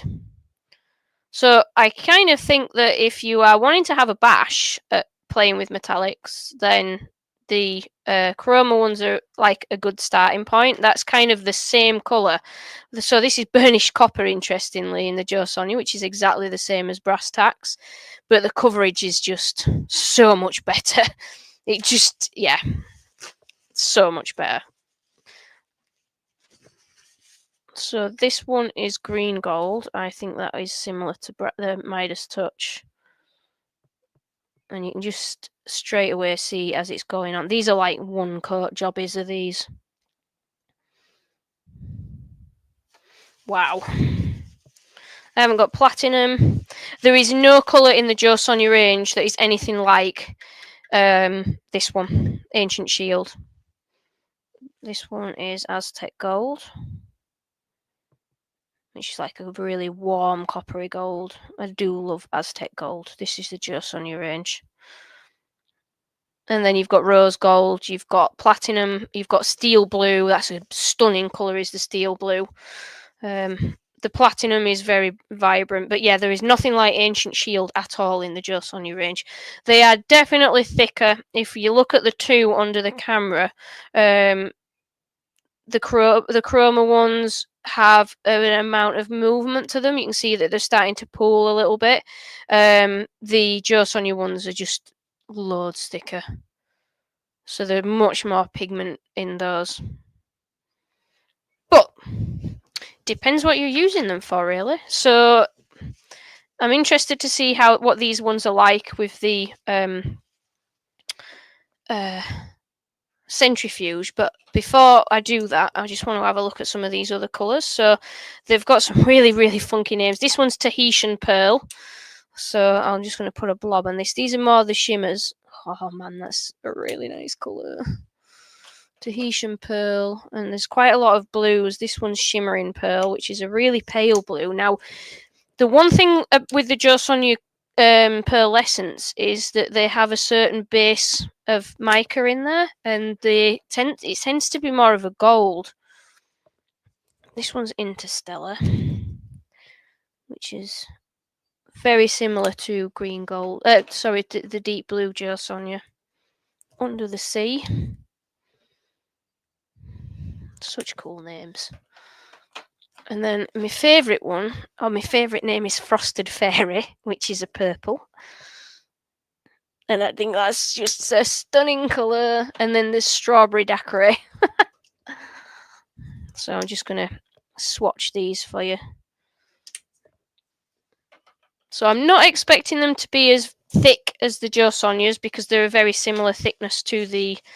well, they're the same ones as the metals that we've just done. But, oh man, that is a nice colour. That's Frosted Fairy.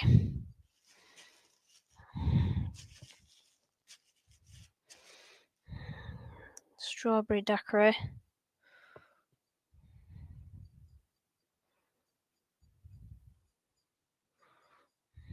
That one's not that great on black.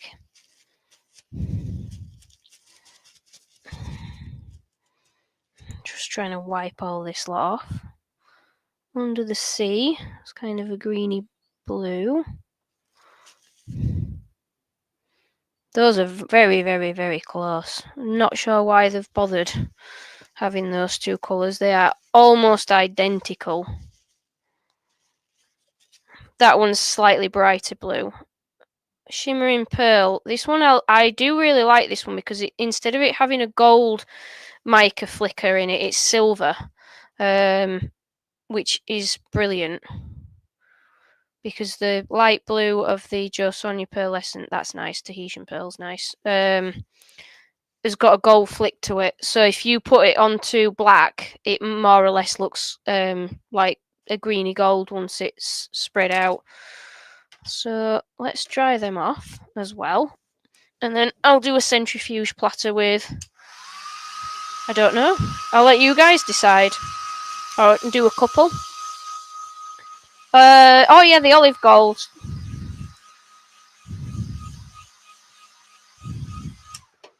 I'll swipe that. This one's the Jo Sonja one.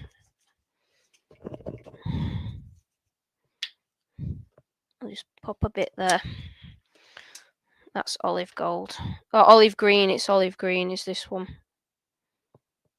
Which is quite a nice kind of... It's almost like a metallic khaki. So it's quite an interesting colour is that one. There's some pretty funky stuff. So they're not as thick by any means as the JS ones. Now those are drying down though. That's looking pretty good. I love that colour. I really do love that colour. So let's move the JS stuff. And we've got a couple of centrifuge platters over here. So we'll put some on and we'll spin them up. So what does anybody want to see with the new colours with the centrifuge? So we've got the four metallics, brass tacks, Midas touch, silver moon dust, and ancient shield. We've got frosted fairy, strawberry daiquiri, Tahitian pearl, shimmering pearl. That one's under the sea. That one's interstellar, and then that's all of them, I think. Oh, there's a white. Sorry, there's glistening snow as well. And there's glow in the dark. Do you know what? We've got to do glow in the dark on something because we've just got to. I'm going to do one of these as glow in the dark. Oh, let's do glow in the dark over this mini one. This one's got a background colour on. This is galaxy blue background colour. Ooh, I'm doing this one first. I get far too excited over all this stuff. And I'll show you the boards, actually. Let me move this. Oh, man, I need a bigger workshop with loads of space to put things. Right. Martin. That's the one. This is this is iridescence over black, crackled, just to prove that you can do it. It's rock hard. It's a ripe faff. In the camera they look really good. In real life, they kind of don't really look anything amazing. That one is not an iridescent. That is iridescent blue. I think I did iridescent blue for all those, and that one's iridescent green. So it does look on camera quite considerably better, but you have got to mix the two and then put Crackle glaze over the top. So it is doable. Oh, and that one's iridescent red. That looks terrible. That was awful. So you can do it, but it's a faff. It is a faff. Right. Where's my cosmic glow?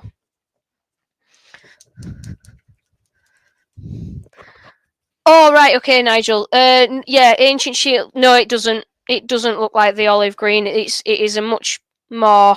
the olive green definitely does look green. That Ancient Shield is just... It's beautiful, is that colour. I absolutely love it. Really nice. I can't, Jennifer. It's his. I can't pinch it. It just won't feel right. Roy's like, pinch what? Your studio. You've upset him now. Right, I'm just trying to make a bit of space, guys. Just give me a minute. Hey? Yeah, he's going to run over and lock himself in. Make sure. Right, I need a pointy brush. These are the ones I seem to lose. Pointy brush. So, I am going to put a little bit of flow medium into this, but not a lot. Just a bit. Normally with the Jo Sonja, I go half and half, but I'm just going to put a few drops into this because it is a slightly looser formula.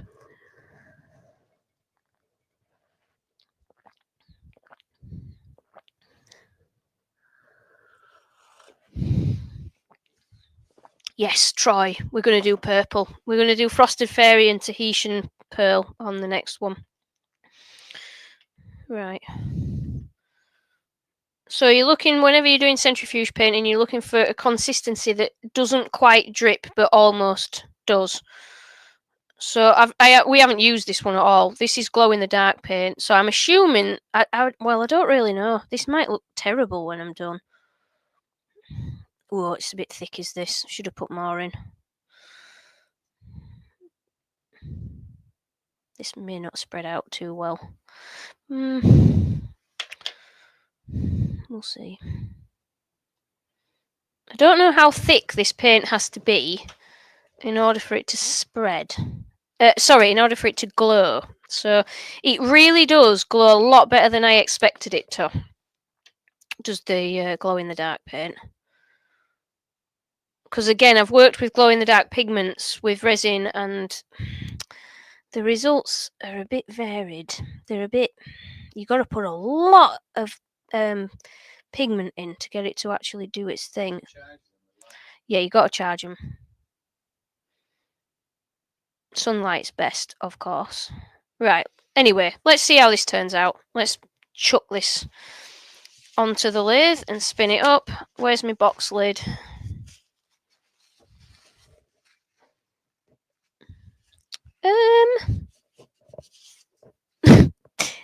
It's vanished.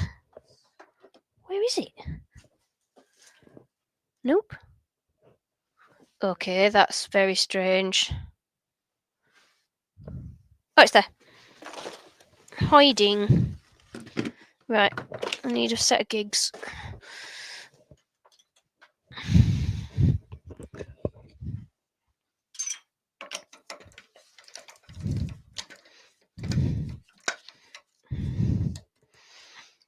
So I'm hoping this works because we've got quite a cool blue background, dark blue background.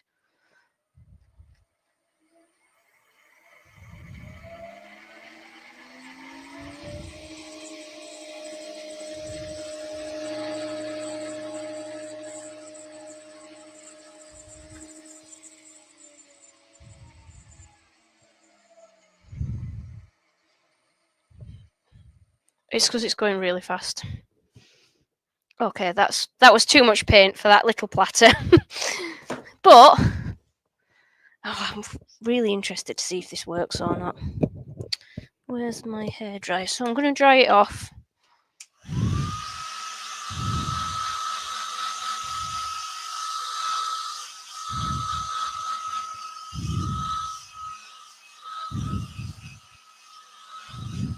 I'm not sure that will work because it's so thin with it spreading out. But what would be quite interesting to do with that would be, I think I'd put potentially something like the shimmering pearl, the light blue, over the top.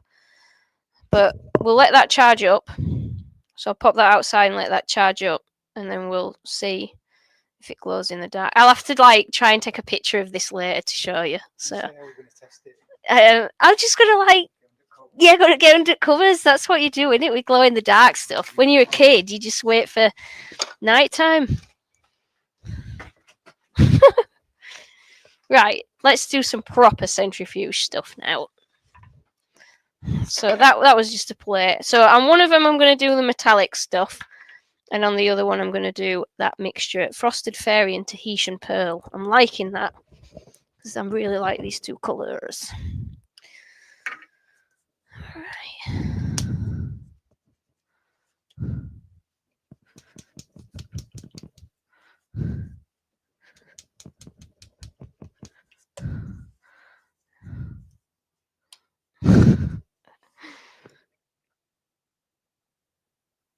Right, so I do need to put a bit of flow medium into these. Not a lot. And I think what I'll do is I'll dot these around instead of putting a ring, so that we get two very separate colours, and then some bits that will blend as well. Where have I put that blooming brush now? Got another one there. Aha, another one. That's got size all over it. That's got size all over it.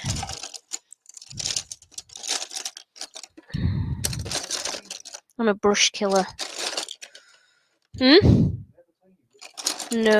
but it's because I do it at demos and I just never clean them. I wish I knew what I'd done with that brush I had in my hand like 30 seconds ago. There's no hope.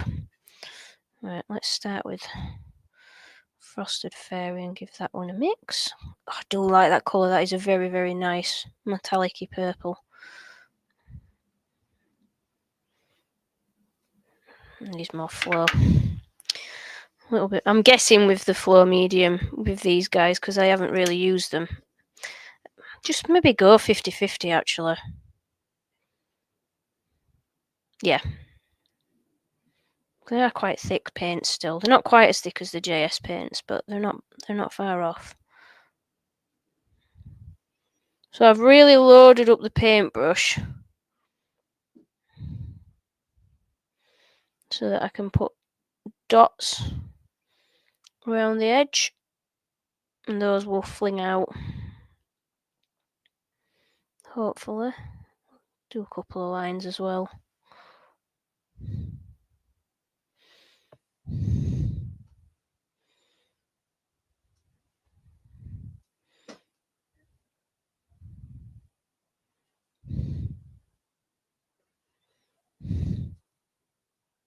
This is not really the right brush. It's a really damaged brush and it's fine for rolling paint off against the edge of something, but for applying dots, because it's old and flared out, it's holding the paint as opposed to putting it down on the surface, so I might not get that great a result with this brush. Anyway, we've got some colour on there. Wipe it off.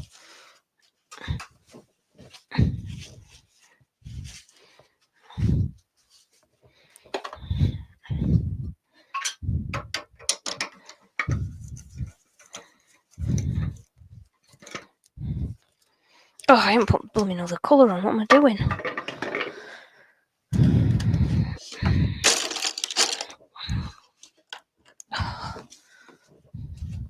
Where is that other paintbrush? Not a clue.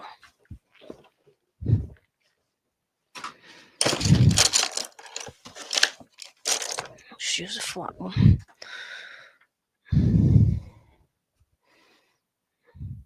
So the Tahitian pearl, mix that in.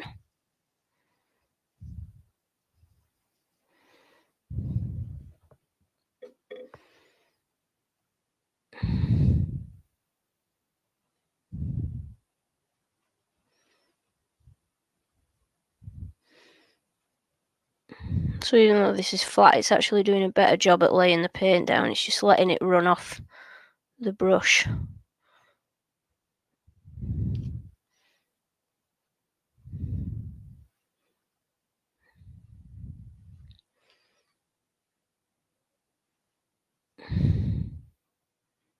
Don't know why, but I'm holding my breath doing this. We all are, yeah. Is it gonna look rubbish? Nobody knows. Oh, I've gone through like a roll of kitchen roll to clean these brushes with nearly. Right, now let's get that on there. I hope that Frosted Fairy isn't too dry now to spread.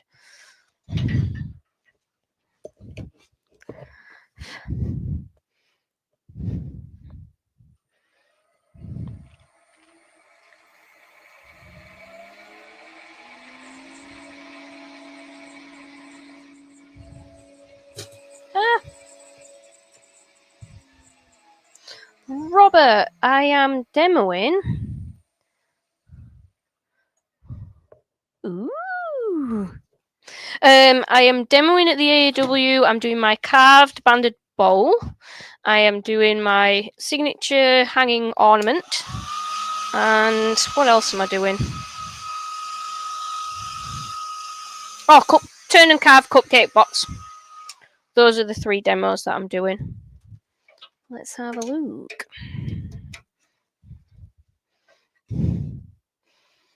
So there we go. We've got that's not bad, but the pigment concentration is nowhere near the Joe Sonia stuff at all.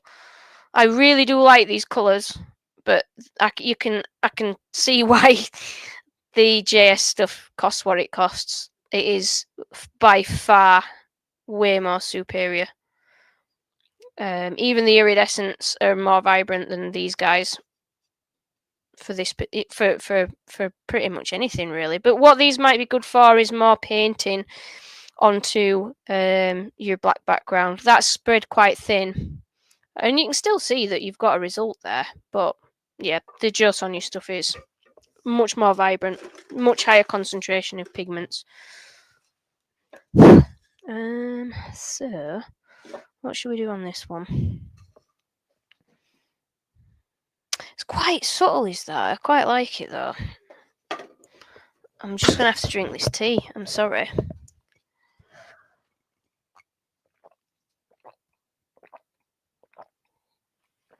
I'm sorry because I sound like a drain when I'm drinking tea.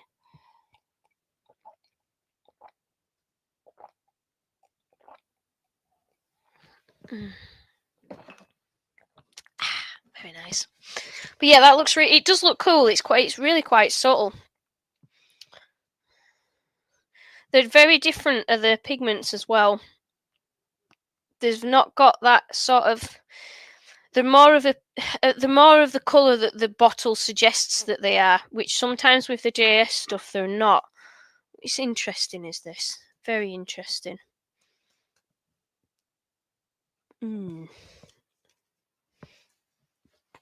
How's that coming along for drying? So I do think that if you are doing something like Mick Hanbury, and doing sort of the brush painting and things like that, I think these colours would work very well and give you a completely different colour range. But tomorrow I've got something else that I'm going to play with, which is iridescent medium. So I will do a bit of a finishing day tomorrow.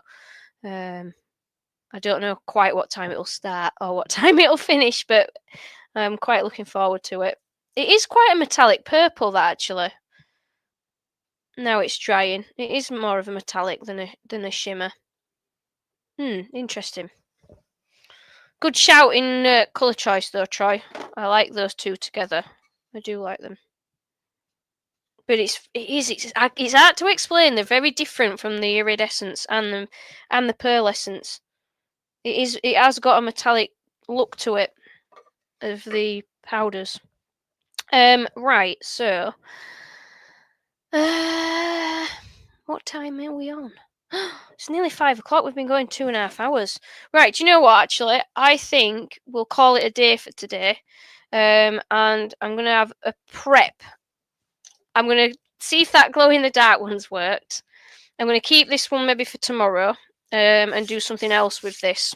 I'll hang on to these ones that we've done today. So this one's just awesome. Those neons look flipping amazing on the wood.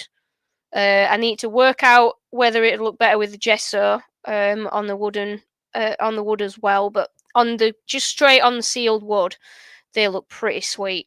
I really like them, and that's with the Crackle glaze. So if you've got Crackle glaze and Decor Crackle, if you've got the packs, brilliant. If you haven't, I'm really sorry. We are out of stock of them at the moment. I'm working on it. It's 2 a.m. in Australia. Troy, what are you like? Oh my god. I might have to start earlier tomorrow, so it's a bit more of a sociable time. Yeah, so like Kez has said, this is a common thing that comes back with regards to acrylic paints. They are so good, the Joe Sonias. But yeah, I've got some stuff to play with tomorrow, so we'll have continue. We'll continue. I'll schedule that soon and figure out what starting time to go for, and probably won't have Roy, so I'll have to do the cameras on my own. Maybe. Are you up for a stint? He's nodding. He'll do it. He'll do it. So we'll have a play day with all sorts of things. I've even started prepping some stuff with the texture paste.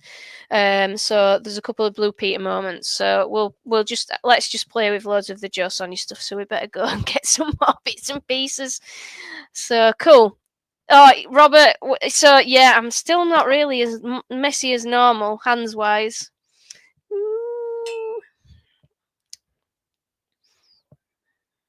Yeah. Can you put it on that camera, please? There we go. There we go. So it's still not too bad. It's not too bad. By tomorrow, it'll be bad. I'm pretty sure. Yeah, I'm gonna get washed.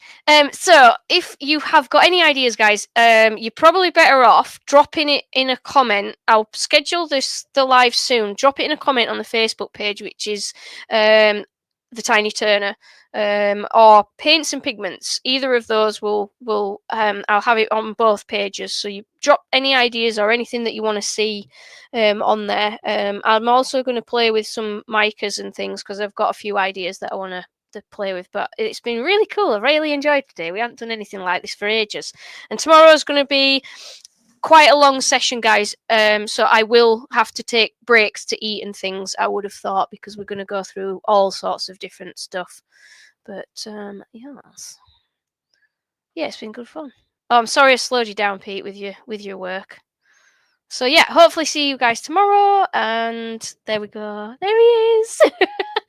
And in the meantime, have fun and yeah, come up with some ideas for me. Let's do some more playing, and I'll post a picture as well of the finished glow in the dark one to see if it worked or not. And yeah, right then.